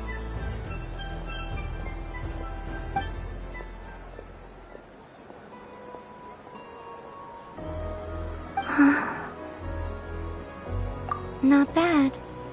It reminds me of riding a moon lane. Sometimes, the Kuhenki circle around me like this, playing their beautiful melodies. Yeah, I'm going to miss them.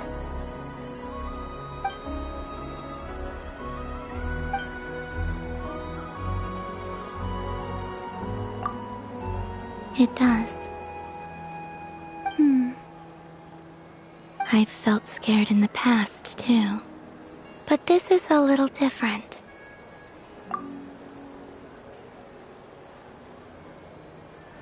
You know something? I got to see a lot of fascinating things during my disappearance.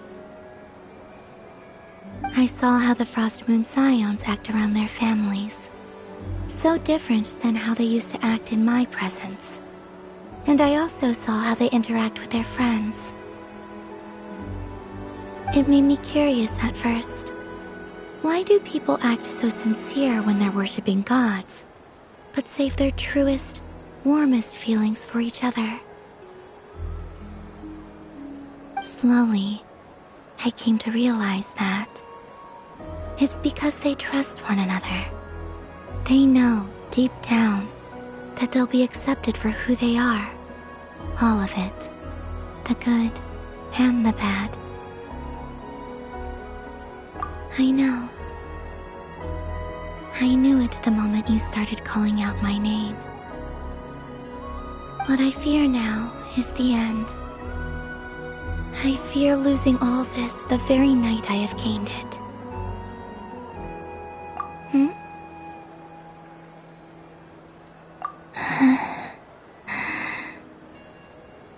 Thank you for this conversation. Thank you for listening to me. Don't worry. This fear I have, and the unknown that awaits me, they cannot hurt me. Not when I possess a treasure far greater. I just want you to remember this version of me, the real me, on this final night together. Dear passengers, Dodoko's awesome adventure has come to a close. Please leave in an orderly fashion, and we look forward to seeing you again in the future. Don't want the journey to end, huh? Don't worry, you two. There's always another adventure waiting just around the corner.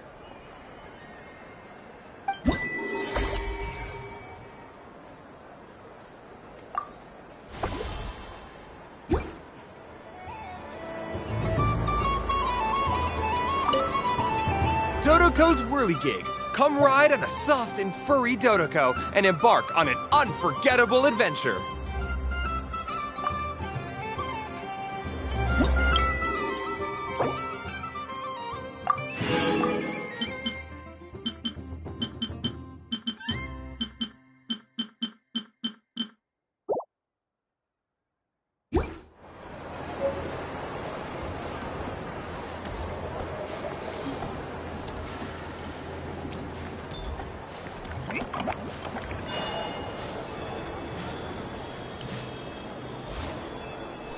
There are so many attractions here. Since I rarely get out, I might as well make the most of it. What's this? Should I give it a try?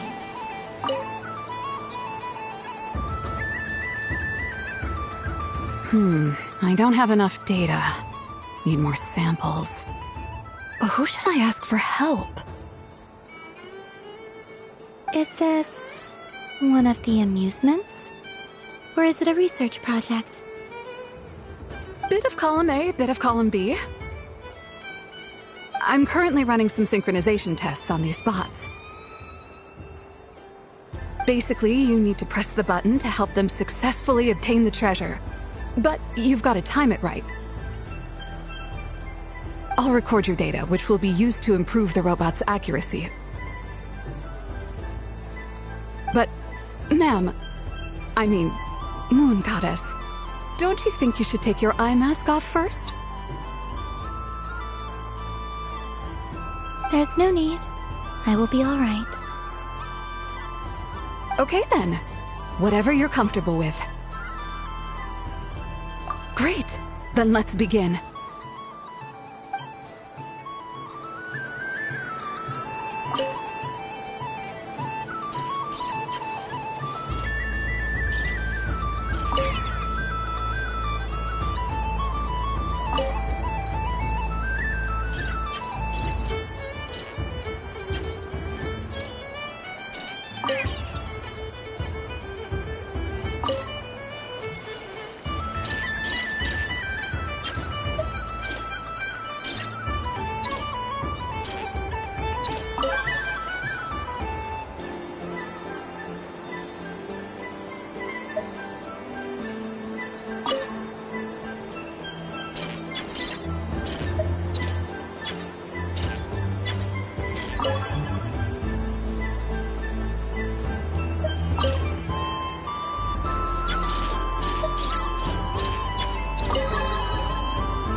Nice! Data collection complete.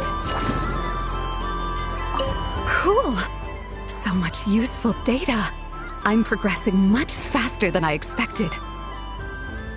Thank you so much, Moon Goddess.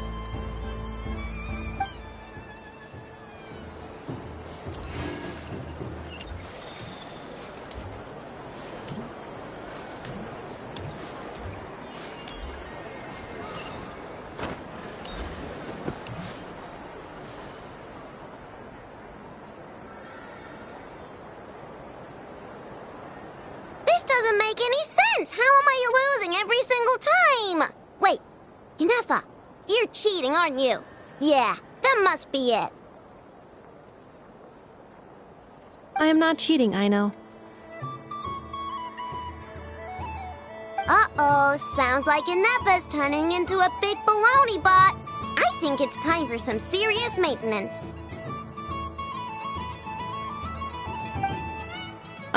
Moon Goddess. Help me.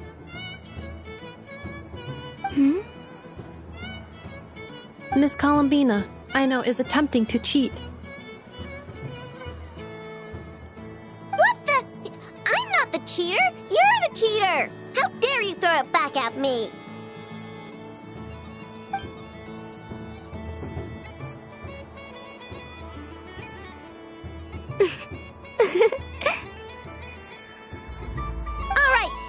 Let's all laugh at I know. Just you wait till I get home, because I'm gonna make a game bot that can win 100% of the time. Let's see you laugh when I come back and beat your butts. You'll all have your heads covered in stickers when I'm through with you. We came to check everything was okay after all that yelling, but,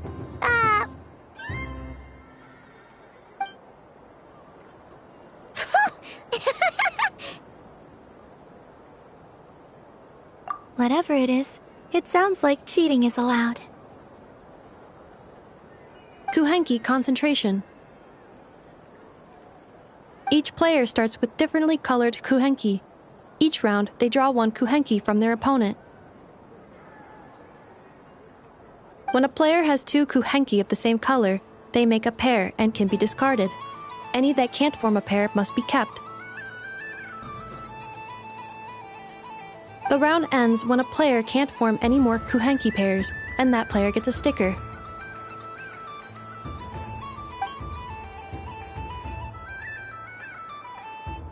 Ooh! Can 4 people play as well? That is fine, so long as the turn order is fixed beforehand. Alrighty then! In that case, the 2 of us will join as one team. Okay, but if you lose, you're both getting stickered. I don't want to hear any excuses. Sure. And if we win? If you win, only one of you gets to sticker someone else.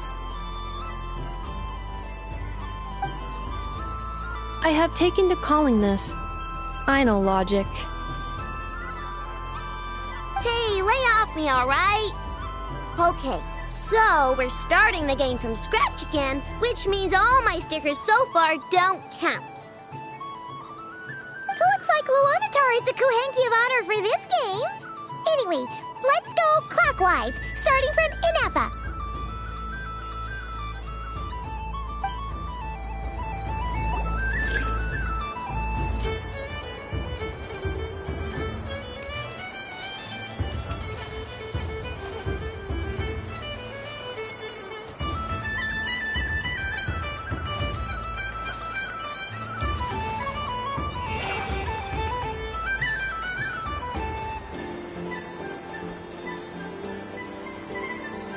Nice! That's a pair!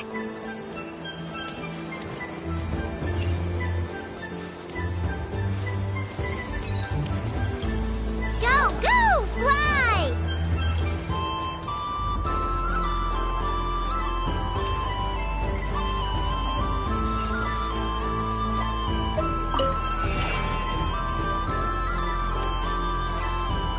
Go on.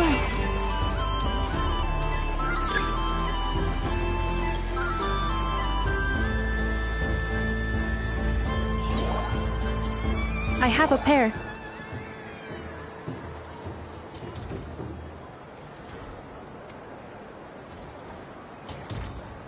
Uh-oh! We've got to pick up the pace!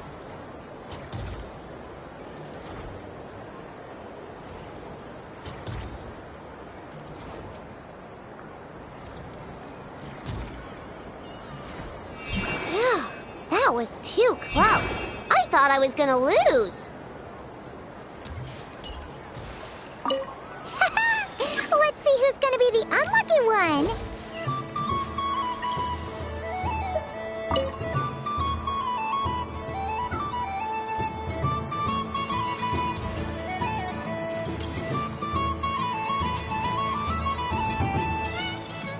Good luck, everyone.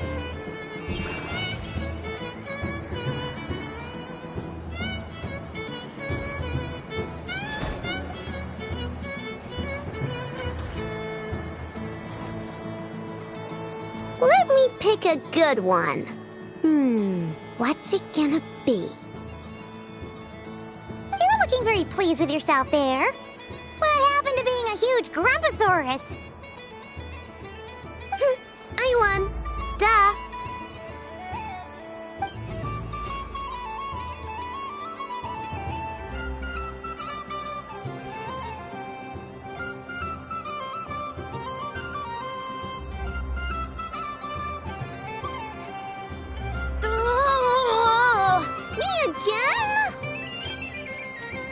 Don't fidget too much, Aino, or the sticker's going to fall off. I don't care. If it falls off, it falls off. If a pair of Kuhenki get discarded, why not a pair of stickers? Huh? Huh?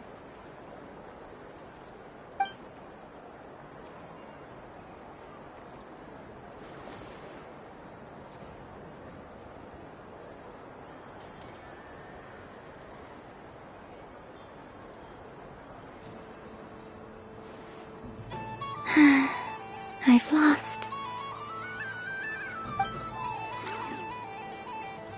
Sticker, sticker, sticker!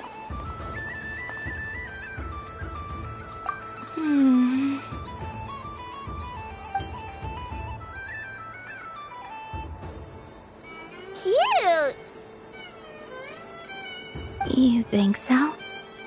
Shame. I can't see it for myself.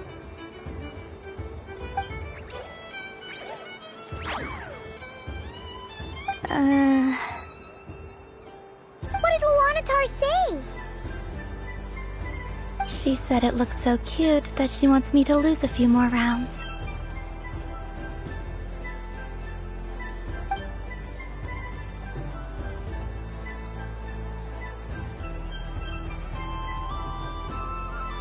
Who put these stickers on Paima's eyebrows?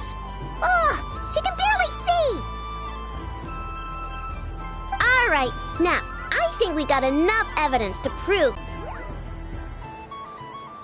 Yes, I agree as well. The culprit is... Culprit? What did I do? Quit acting dumb, Anefa. You're not wriggling your way out of this one. I've been watching you. Not only did you remember whose side Luanatar started at, but every time someone drew a Kuhenki, you were logging it and calculating every last possibility. Which Kuhenki pairs were gone, who had what color Kuhenki in their hand, even our facial expressions. You were keeping track of it the entire time. Exactly! What Aino said! Putting aside the fact that running calculations is not against the game rules, do you have any evidence to support your allegations? But that's not against the rules either. So she admits it. She certainly does. All right, everyone grab a sticker. It's time to get Anefa back. But... Take that!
Sprinkler fires powerful, controlled balls of water for up to 14 seconds at a time, as well as providing accurate plant watering at range. It can also be used to clean those tough-to-reach areas of the house that Aino cannot get to, no matter how high she jumps. Show us what you can do, Cool Your Jets Ducky. Now that's what I call true power. What a demonstration.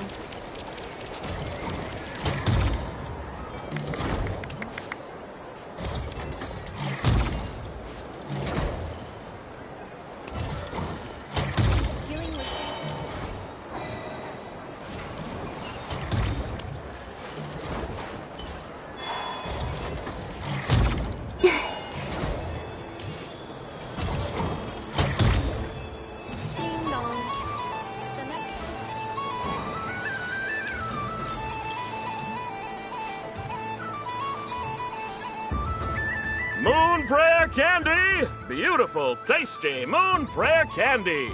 Buy a whole box, share it with your friends and family!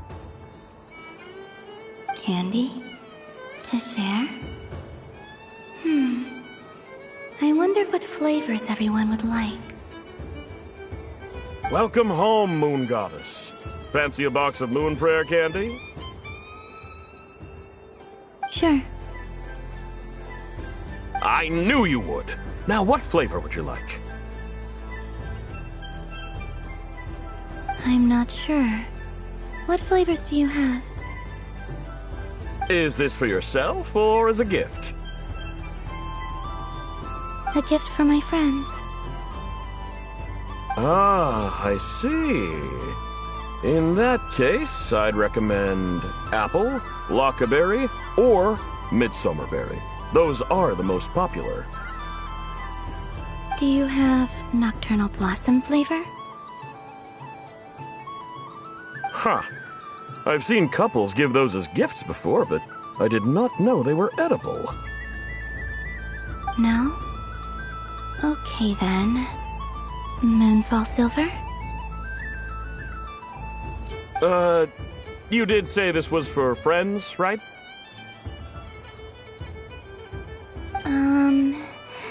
Maybe smetana then. Hey, now that's a creative idea!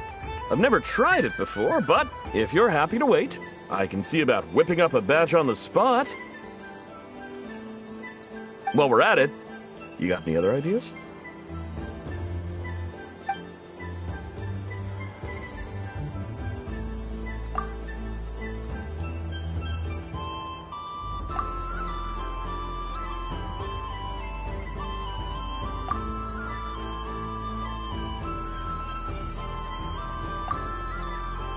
Here you go. Every flavor you asked for is in there.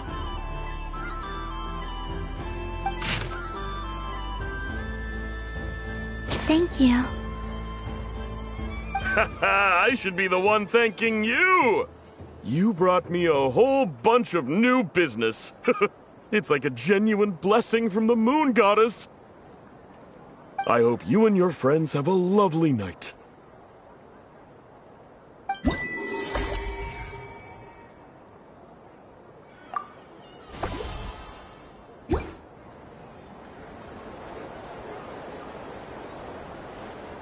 Assorted Moon Prayer Candy! All your favorite flavors in a box!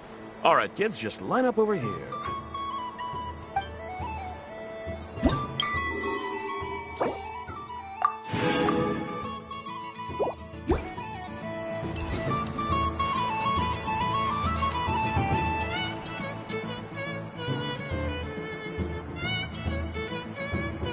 What is going on over here? It looks like fun. Hold it right there! You can't run away from me, Moon Goddess. Hmm? Are you talking to me?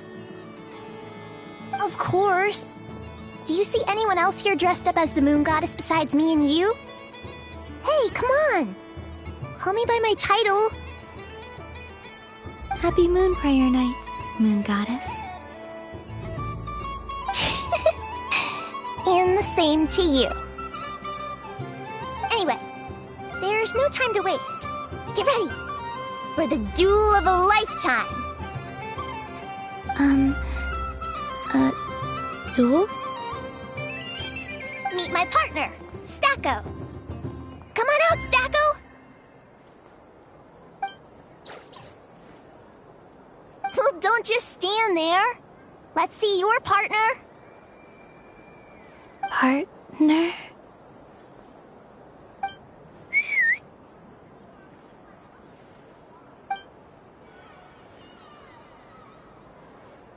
Hmm? So I need to select a partner and command them in battle. Partner. I need a partner.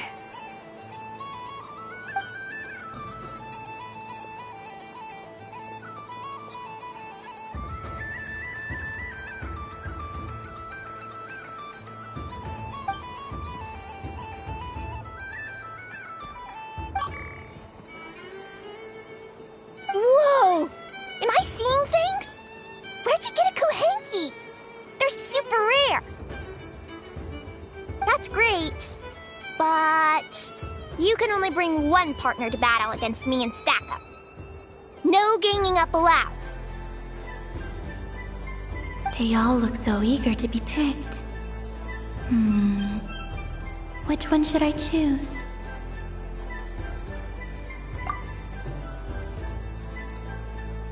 This one usually lives in Nasha Town.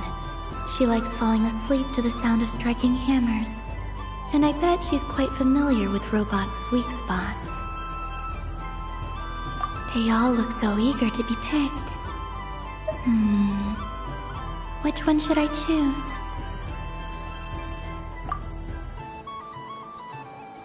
This deer came to celebrate the festival with the Frost Moon Scions. It wants to help me with its antlers. They are its pride and joy. They all look so eager to be picked. I'm not sure what this bot is trying to say, but it seems very happy. That bow. Does it want to dress up as the Moon Goddess too?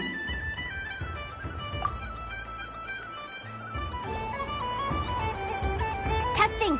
Testing! Oh, this is an emergency broadcast! An exciting battle is about to take place right here at the Nasha Town Special Arena! In this corner, we have the Moon Goddess and her robot partner. And in the other, we have the Moon Goddess and her other robot partner. Ugh, this announcer stuff is harder than I thought. Why does everything I say sound so dumb? If I could cringe any harder, I'd fold in on myself. Only one Moon Goddess can be victorious in this ultimate battle of destiny! But who will it be? There's only one way to find out! Now, without further ado, let the Battle of the Moons begin!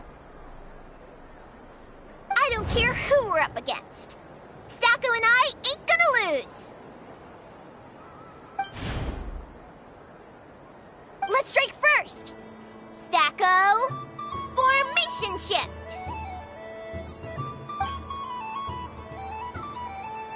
Ho ho ho! The robot has kicked things off with a change of formation! But how will this affect the battle? Nobody knows! The other party chooses to attack! Let's see how their partner performs!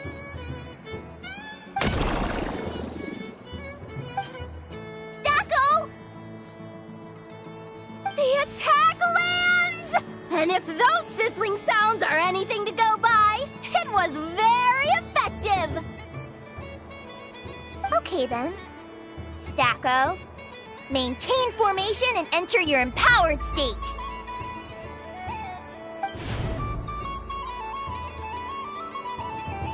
Empowered state! There we go! Now we're talking! Absorbing the immense Kuvaki present on Moon Prayer Night, this lean, mean machine has greatly increased its offensive power! Oh, they chose defense! But Stacko's about to attack with full force! Is it too little too late? The battle is heating up fast! I'm about to start sweating machine oil over here! Go for it, Stacko! Set Kuvaki to maximum! Can their opponents withstand this blow? And what will this Moon Goddess do? Don't be afraid. Fight however you wish. And it's the empowered state! Both robots empowered now! The attack comes in, but oh, attacks repelled! Opposites attract, but likes repel. And now you've seen it in action! What a powerful repulsion! The robot crashes into the wall! Can it keep going? Stacko! Oh, Stacko is down for the count! Our winner is the Moon Goddess! The slightly taller one, I mean. You did your best, Stacko. I'll take you to Ainos for a checkup right away, don't you worry.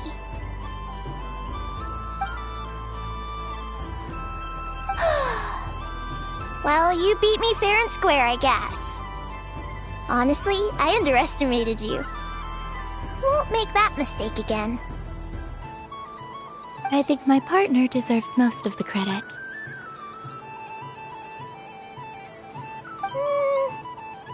Just you wait. When I'm a little bit older, I'm gonna come back a whole lot stronger. You ready for a rematch?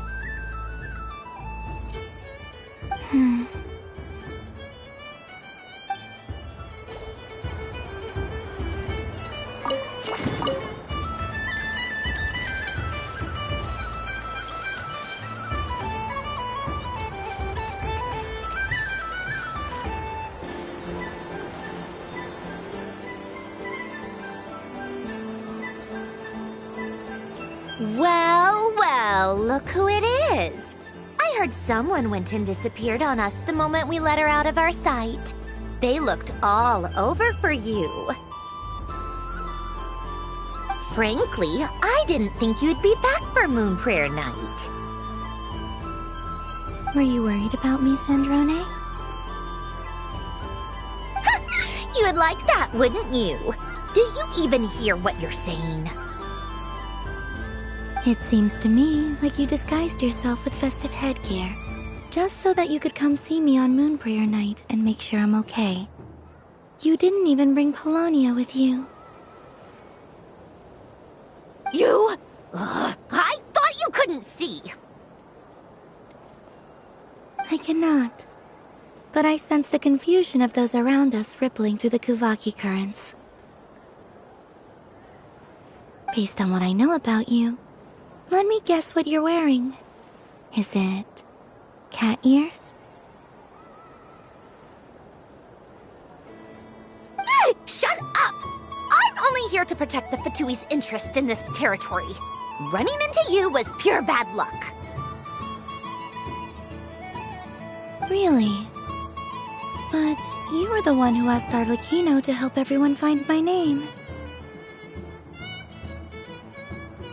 Columbina! Ugh! Just one more word, and I'll unscrew your vocal cords. It's Columbina Hyposelenia now. Tell someone who cares. I've missed you, Sandrone. The whole time I was gone, I was thinking.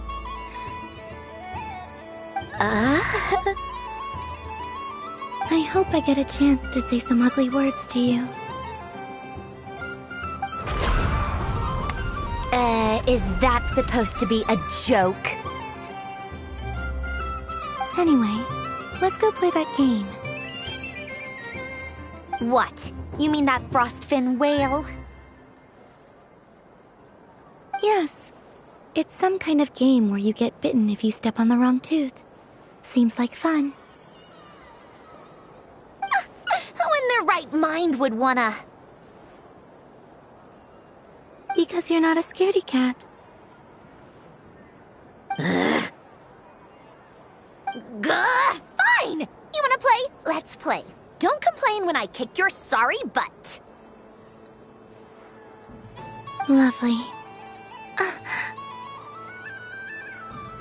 You old geezer! I'm gonna beat the pants off you! Just you watch! I almost forgot. Sandrone? What is it now? You'd better not lose, or I'm going to beat your head in. What? Allow me to demonstrate since I'm feeling so nice. You just step on the teeth, like this.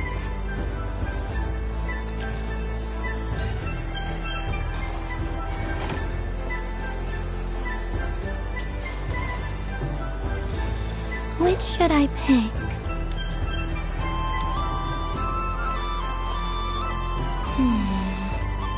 I'm getting a bad feeling from this one.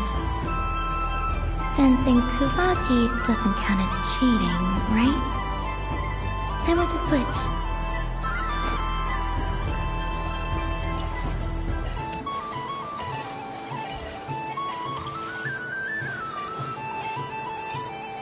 Your turn, Sandrone.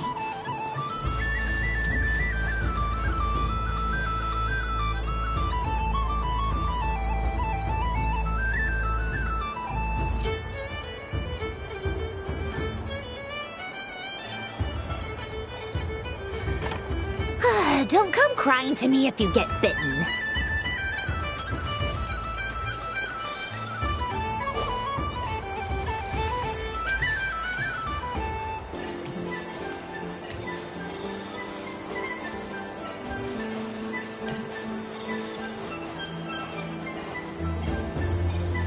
There are less and less teeth remaining.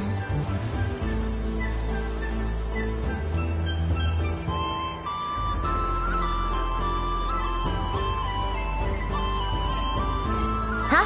What's that noise?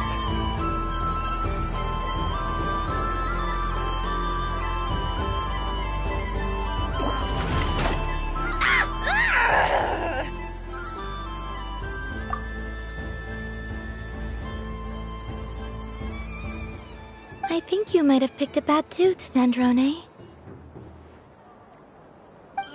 Shut it!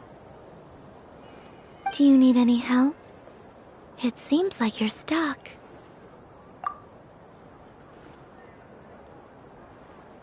No! It's just a blasted toy! How is its grip this strong?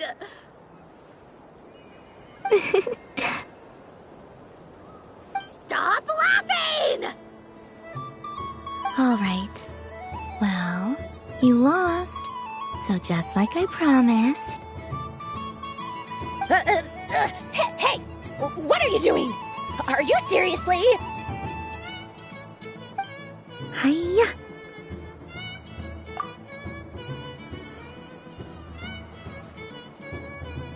Why, you... Oh, just you wait! Rematch! Are you all right, Sandrone? That was quite a strong bite. Are your clockwork parts?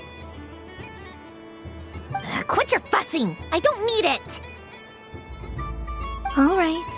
I'll go first this time.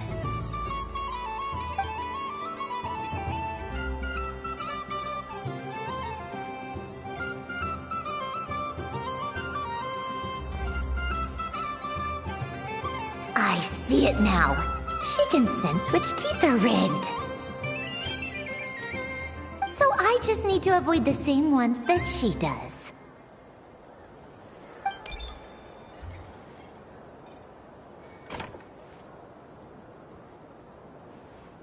This one... Seems fine.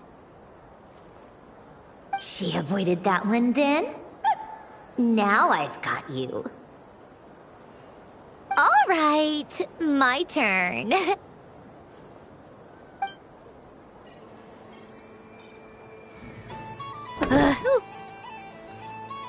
What? Looks like you lost again, Sandrone. Wait! There's more than one bad tooth! Bonk.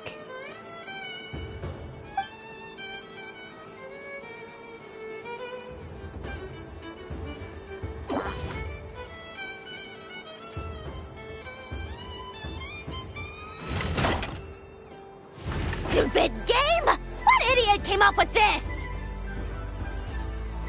Are you all right, Sandrone? You said some nasty things just now. Oh, I'm peachy. Should I let you bonk me on the head as well? Ah, forget it! Come on, bonk away. It can be your consolation prize for losing so badly. I told you, forget it! Gah, you've always been so annoying. Singing right outside my door, inviting yourself to my tea parties, going AWOL. And now you're off to the moon or something.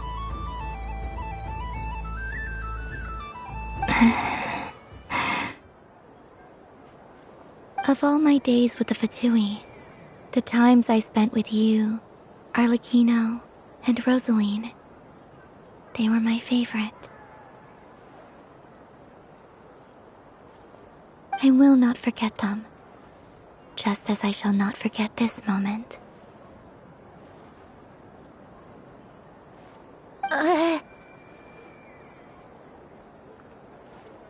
We'll always be friends, no matter where we are, right? Who'd want to be your...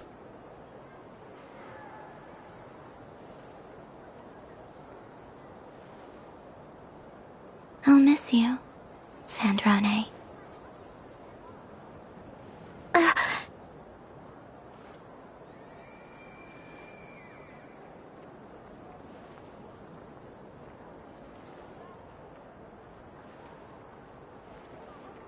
Goodbye, Sandrone.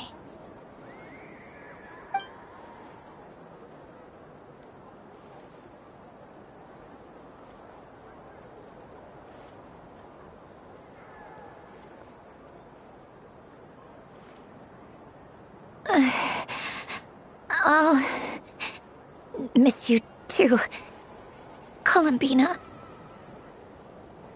Sorry, what was that? Ah! Ah! Yeesh! No need to freak out. What's wrong? We've been looking everywhere for you. What do you want? Oh, nice ears. What do you want? This. Huh? It's your turn to draw something. You're one of her friends too, aren't you?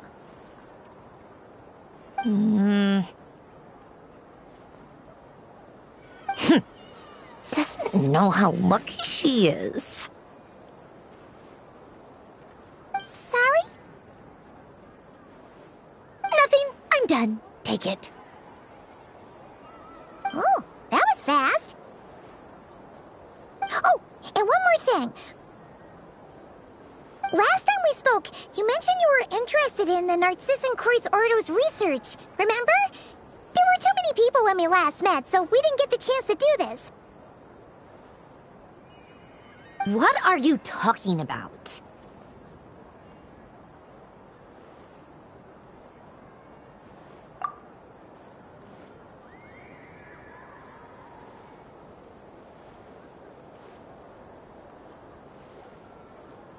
This is... Oh. Alain, Renee, and Marianne. Huh. The Holy Blade. A savior's plaything. It's not about whether I approve or not. These people, they would sacrifice themselves for the sake of the world. Especially Alain Guillotin and Renee. That is something I would never choose to do. Still, I didn't know they had any pictures left from that time. If I'd have thought to bring a camera, I'd have... What? Yeah, of you being bitten by the frostfin whale and Columbina bonking you on the head. Tear it up! Now!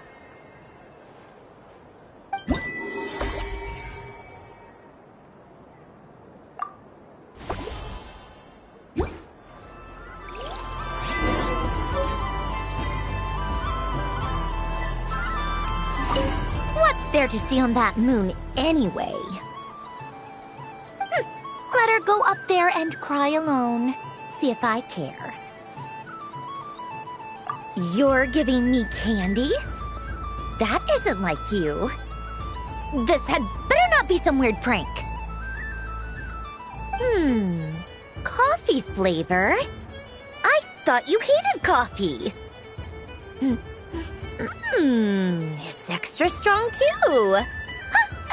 You didn't do all this just for me, did you? Hey! Don't take it away! I never said I didn't want it. I mean, you can't unmake the candy now.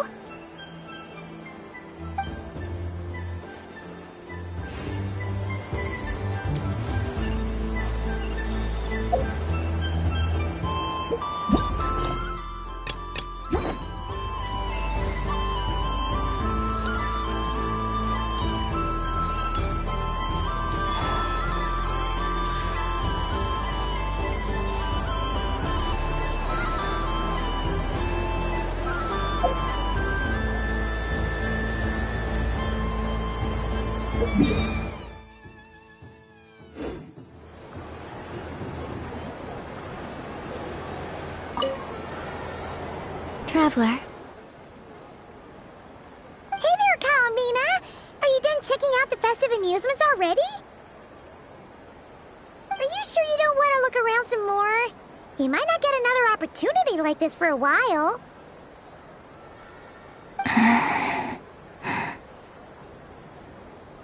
Right now, what I'd like to do is... You're right. I'm not ready for this night to end just yet. Yeah, that's the spirit! Take your time, Columbina. The most important thing is to have no regrets. I'll be right here if you need us. Okay. Thank you.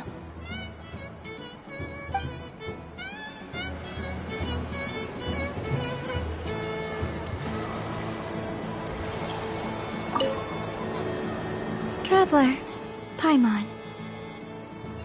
Columbina! Finished with the festival already? Okay. No need to...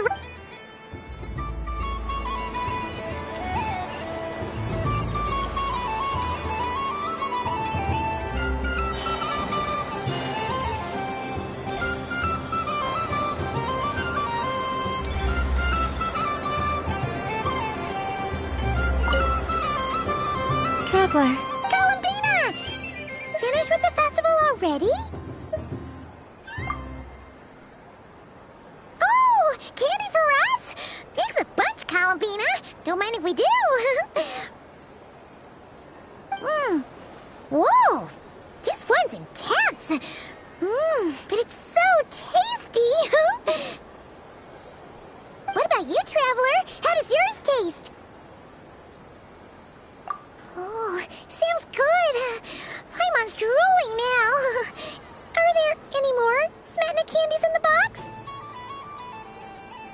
Yes, I believe so. Okay, gotcha. Let's see.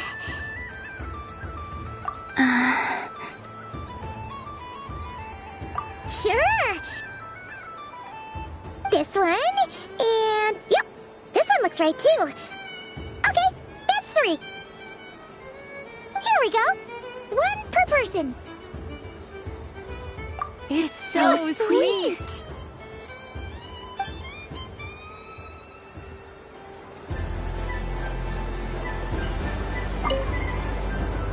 Traveler. Columbina! Finish with the festival Really? You're sure you don't want to have a little more fun out there? Final answer. Yes, I am sure.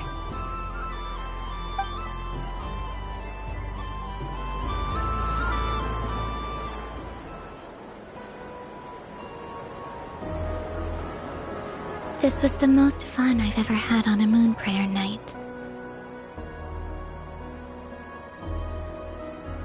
Everywhere I went, people were saying, "Welcome home," and there were friends at every turn.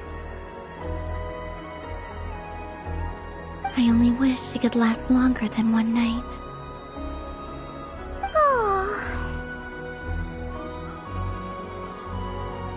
Yes, you're right. The moon prayer blossoms. Ooh, look! Look!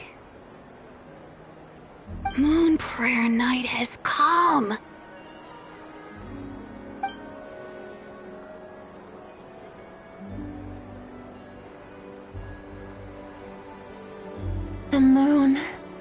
It's so beautiful.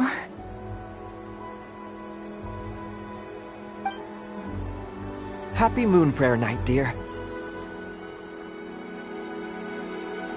Happy Moon Prayer Night.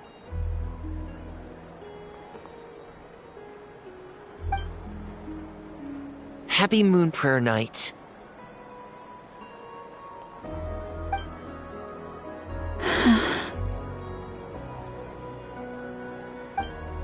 Aww. Huh.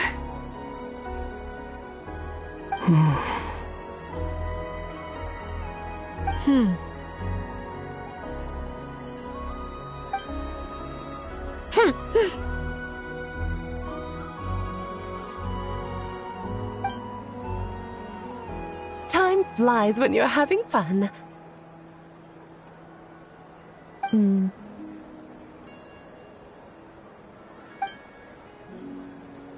Oh. Looks like the time has come. Columbina. You're heading off, then? Yes, to the ruins you mentioned. And from there, back home to the moon. Wait! I know? At least...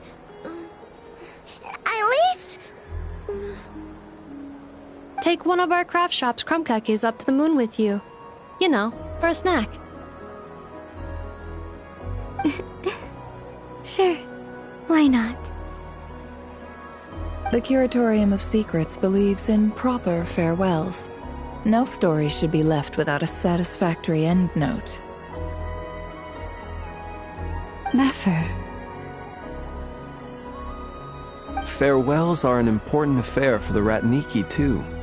We never know when we might meet again.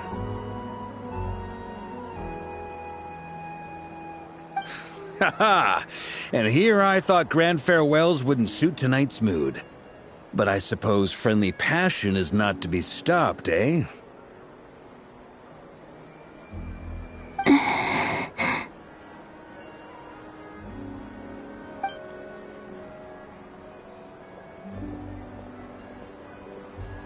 We made a little something for you, Columbina. Ta-da! What is it? A Moon Prayer Night greeting card with drawings by all of your friends.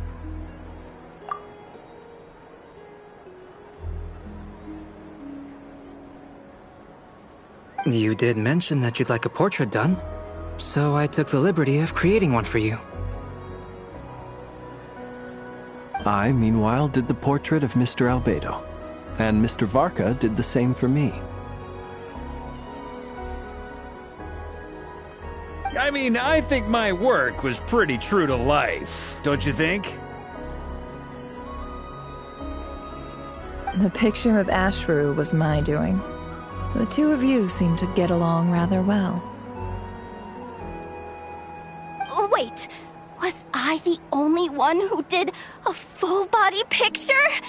That's so embarrassing. I did pictures of me and Anefa. I did my own portrait and one for Hat Guy. Plus, there's the two mages, Arlecchino and Sandrone. So, if you ever miss us, just flip the card open and we'll all be right there with you.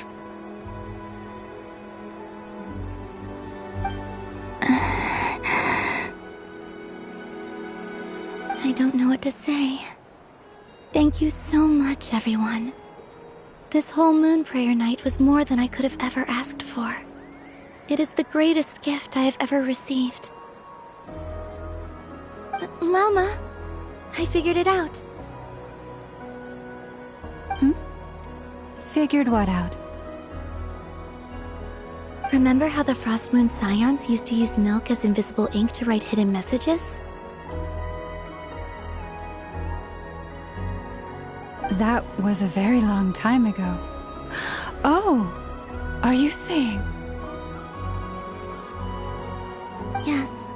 When I miss you all, I shall use moonlight in the same way, to write words that only you can see upon the moon itself. Wow, that sounds lovely. Quite. But how will we see them? Simply open your windows on nights when the moon shines bright, and the moonlight will naturally flow towards the words I have written. That sounds most fitting indeed. Very true to form. I'll try to write them in places that won't disturb your sleep. I, for one, would sleep all the better for having read one of your messages before settling down for the night. Exactly! So don't worry about disturbing anyone's sleep. Just promise you'll write to let us know you're okay, alright?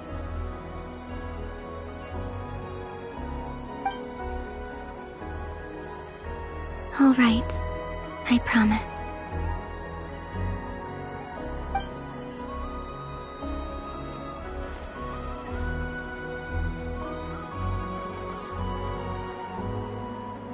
In that case, Columbina? I'm ready. Very well. Let's go.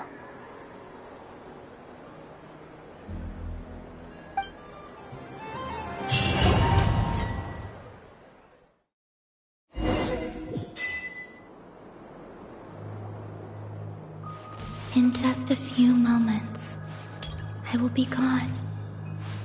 I still don't know what to expect on the moon. Will I really be able to send messages to my friends? The Kuhenki, the animals of Not Cry.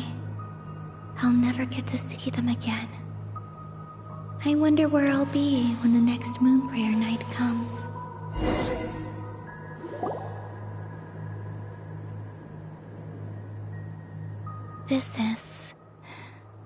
This is where the people of Hyperborea used to communicate with the moons.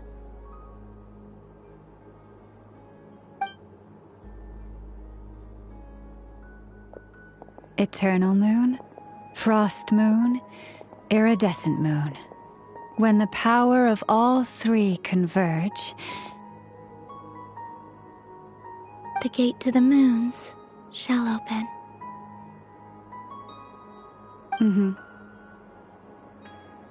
Moon marrow preparations are complete. Only the final step remains. I'm sure Nasha Town is livelier than ever at this moment. Yeah, it's a shame you couldn't be there for it, but it's now or never, right? It's fine.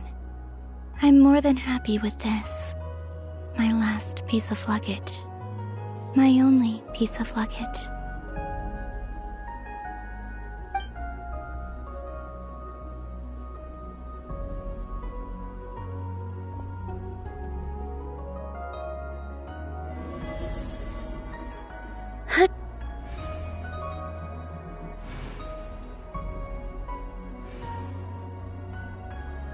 I can already feel the moon calling to me.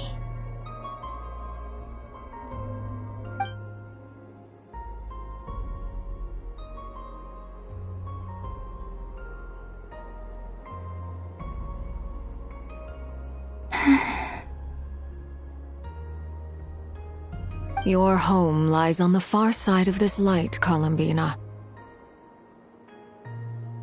from now on, we will at last have a reason to pray to the true moon. Columbina. Yes? I'm listening. Be sure to come back and see us when you get the chance.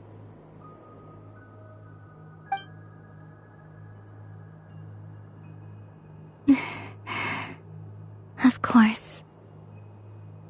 But if that chance doesn't come, then remember that you have friends on this planet. people who will miss Columbina. Yes, I will. Thank you for everything you've done for me. And remember, come night or day, the moonlight shall always connect us. Well then, farewell, my friends.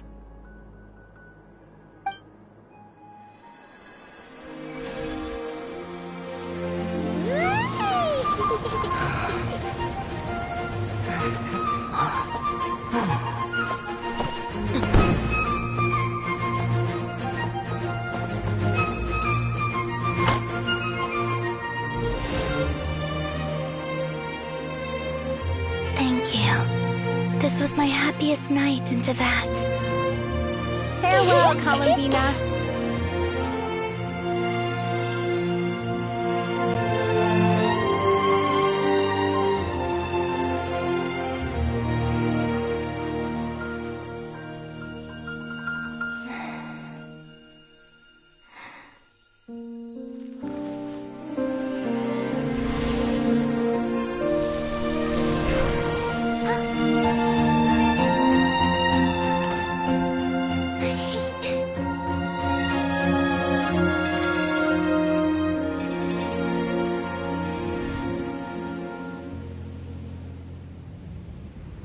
The moon really is closer than ever tonight.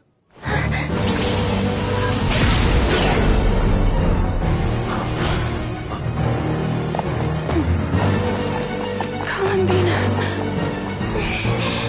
All 3 moons in one place. Time for one final experiment. Reason, life, death, time and space. They all believed I would fail.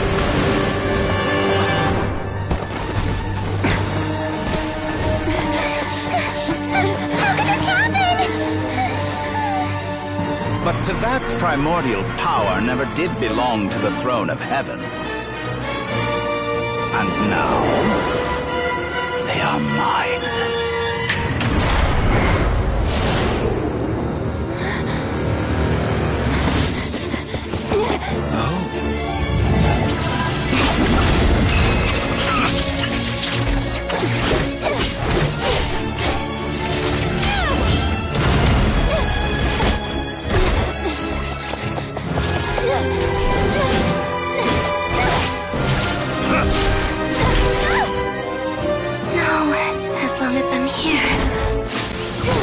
Is free to wield the 3 moons' power.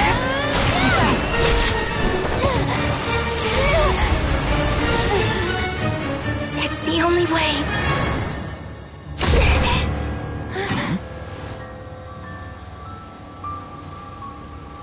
I guess I won't be going home today. Columbina!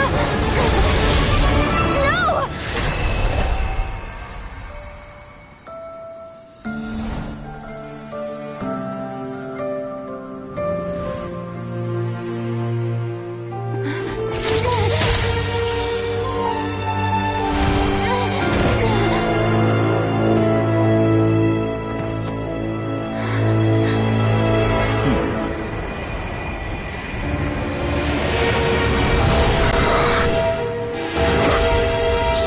World, do not try to control me!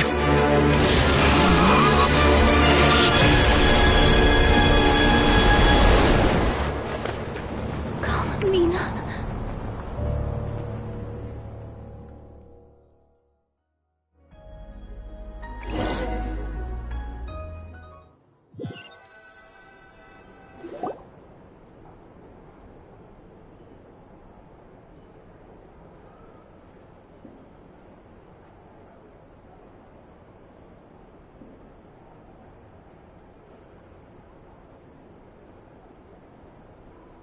Are you all right?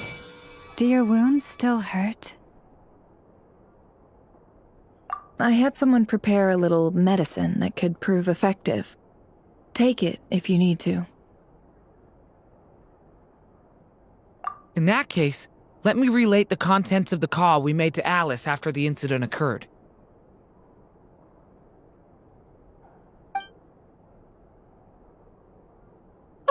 Dottore is a crafty one. He distracted the Hexenzirkel by creating a huge fuss at Tevat's borders. I'd assumed that the cause was an abyssal intrusion from the outside world, which in fairness is a rather common occurrence.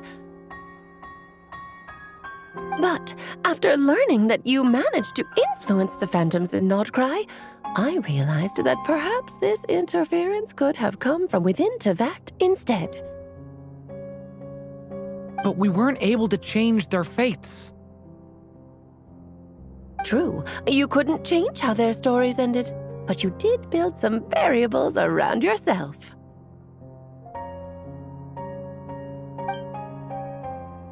Variables?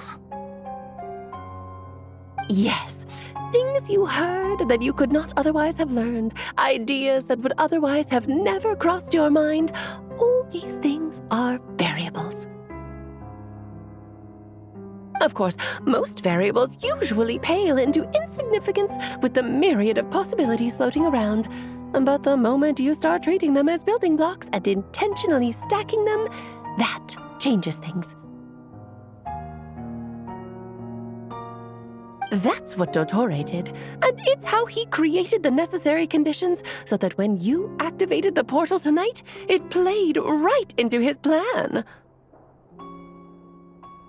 However, we have no way of knowing exactly what he did. Yeah, we also need to ascertain Columbina's status. And that about sums it up. As I suspected, Dottore has disappeared completely. If it's any consolation, he wasn't able to control Columbina as he might have wished to. Oh no! What? She did what? All we saw was Dottore appeared and used some kind of power. The next thing we knew, he and Columbina were gone and you were falling into the sea.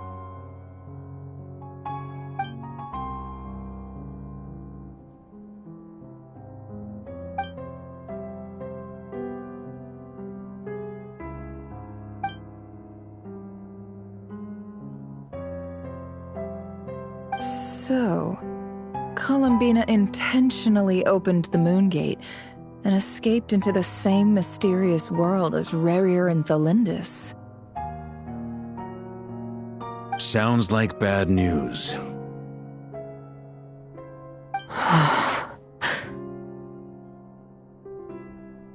Seen in that way, the trilunar syzygy and Rerir's emergence, Dottore might have been pulling the strings in both cases. According to Miss Alice, he is attempting to transcend his destiny and finish an experiment that only a god might complete. An utter lunatic. Wait a sec, where's Hat Guy?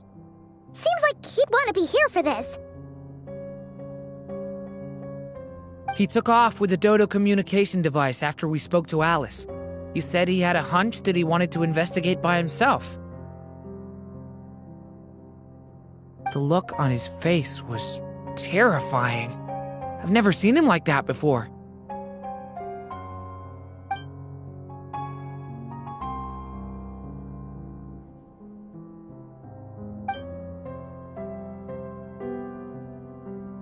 I'm back. Hat Guy! I went to look for the Hyperborean phantoms again.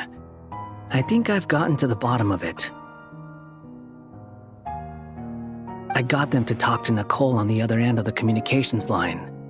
Turns out, the history they describe is different from how Nicole remembers it. Really? But how? Surely Nicole can't have been wrong. Because the phantoms are the ones who are deceived. They speak of a savior who appeared in their history. One who never should have existed. This savior promised to create a new moon within the false sky, and even bring back their moon goddesses. Foolishly, they believed in him and told him everything he wanted to know about the moons. It's obvious that this was Dottoro's doing. Now you mention it, the first time we entered the Hyperborean ruins, we heard the phantoms discussing their history, and I remember Nicole commenting that something sounded a little strange. But Dottori shouldn't have been able to get in there in the first place. He didn't. Nicole said that this was an anomalous state triggered by disruptions in the causal connections between phantoms from the same era. The variables that Dottori put in place were substantial enough that they even affected phantoms that he never met. So it's not that their memories were unclear. They'd been tampered with. That's exactly the possibility Dottori was trying to manufacture. He turned these variables into knowledge and engineered the situation so all that knowledge would fall into his hands. Then, he harnessed that knowledge on Moon Prayer Night to truly create a false moon. How is that even possible? To be precise, he exploited a weakness in the way the spell works. The spell senses Kuvaki to detect the moon's location. So, as long as the false moon more strongly resembled the moon than the frost moon beyond the skies. The gate would teleport Columbina to the false moon's location. In other words, to Dottori's side. Once he had her under control, the teleportation spell remained active, and he manipulated her power to seize both moon marrows. At that moment, the moon marrows disappeared right before our eyes. It was already too late, even as we were leaving the ruins. By then, Dottore had already amassed the power of all 3 moons. So, where does that leave us? What do we do now? I'd certainly like to know what Her Majesty thinks, now that the concerns I expressed to her have come to pass. But we cannot simply sit and wait for her to decide the matter. And in any case, it is not the Fatui Harbinger Damselette who sees us as her friends, but rather Columbina Hyposelenia. If, even in such extreme circumstances, Her Majesty will not lift the prohibition on Harbingers drawing steel against one another, then I will do as my heart demands. I will fight as Peruware instead. Oh, Arlecchino! Time is short, so I'll make the first move.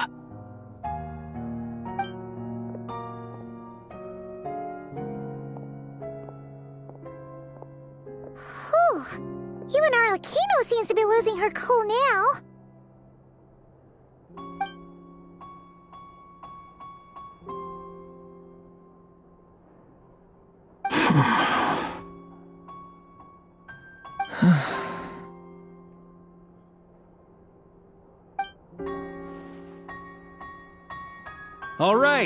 All right. Lose those dejected looks for a moment and let me get a word in. It looks bad, I won't lie. Very bad, in fact. So Dottori's pulled some real dirty tricks to gain the upper hand. For now. And yeah, it's to the point where even the mages say that his variables have affected destiny. I'm not so sure, though. Many have told me that Tevat's destiny is fixed, and that does appear to be the case.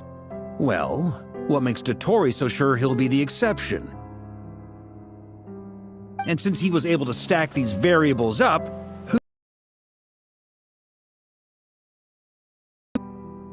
you of all people should not be discouraged, traveler from afar.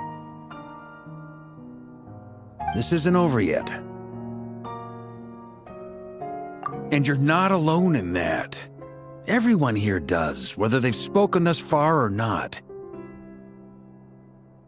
But none of us are the type to sit back and wait for the sun to shine again. That's exactly how a knight should roll. If they knock you down, you get back up and get back in it. Don't forget, Honorary Knight, you're a legitimate member of Mondstadt too. Mark is right. This is far from over. Dottoro's already way overdue a butt-kicking given his past shenanigans. And after this, he's earned himself a double dose. That's what I'm talking about. How's everyone else feeling? I'll use Kuvaki to investigate Columbina's whereabouts. I am not ready to give up either. Leave the intel gathering to me. Whatever happens within Nodcry's borders, when the Curatorium of Secrets wants to be in the know, we always find a way. Aino and I will do all we can to support you. We will attempt to reverse engineer Dottori's actions and seek a breakthrough that way. Alice and Nicole are busy dealing with an emergency at Tevat's borders, so they can't return just yet. But they're both very angry about this. They've asked Albedo and me to act on the Hexen Circle's behalf and do everything in our power to fight back against Dottori. Are you ready then? We're going to have to conduct a lot of research, even in the early stages. I'll do my best. As for me, I'm pretty familiar with Dottori's way of doing things, so I can try to predict his next move. I'll help with your investigation. Nice! Looks like we have our basic division of labor. I'll get in touch with Flint's and Itlua, get them to have a chat with their Starshiner. It couldn't hurt to bring the Lightkeepers on board as well. At the same time, I'll pass on instructions to the Knights present in Nodcry to assist the Lightkeepers and other organizations in ensuring the safety of those living here. Yeah! We'll show him!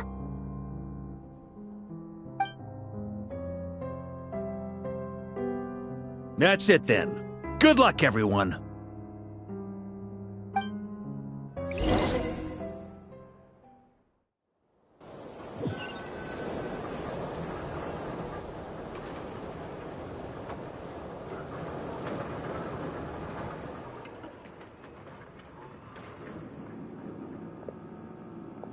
I never thought that Columbina would become my real name.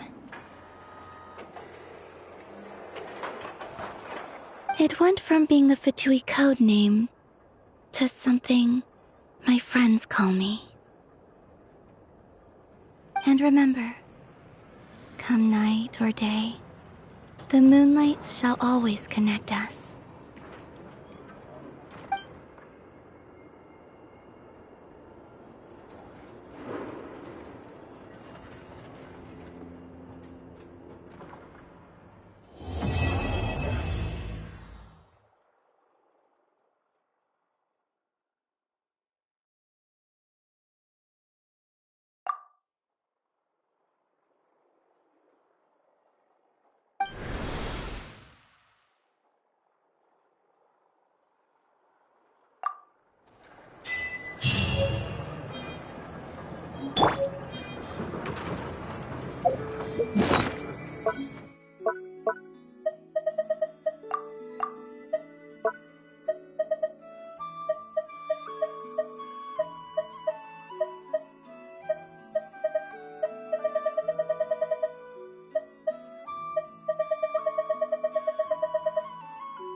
The Abyss is like the world.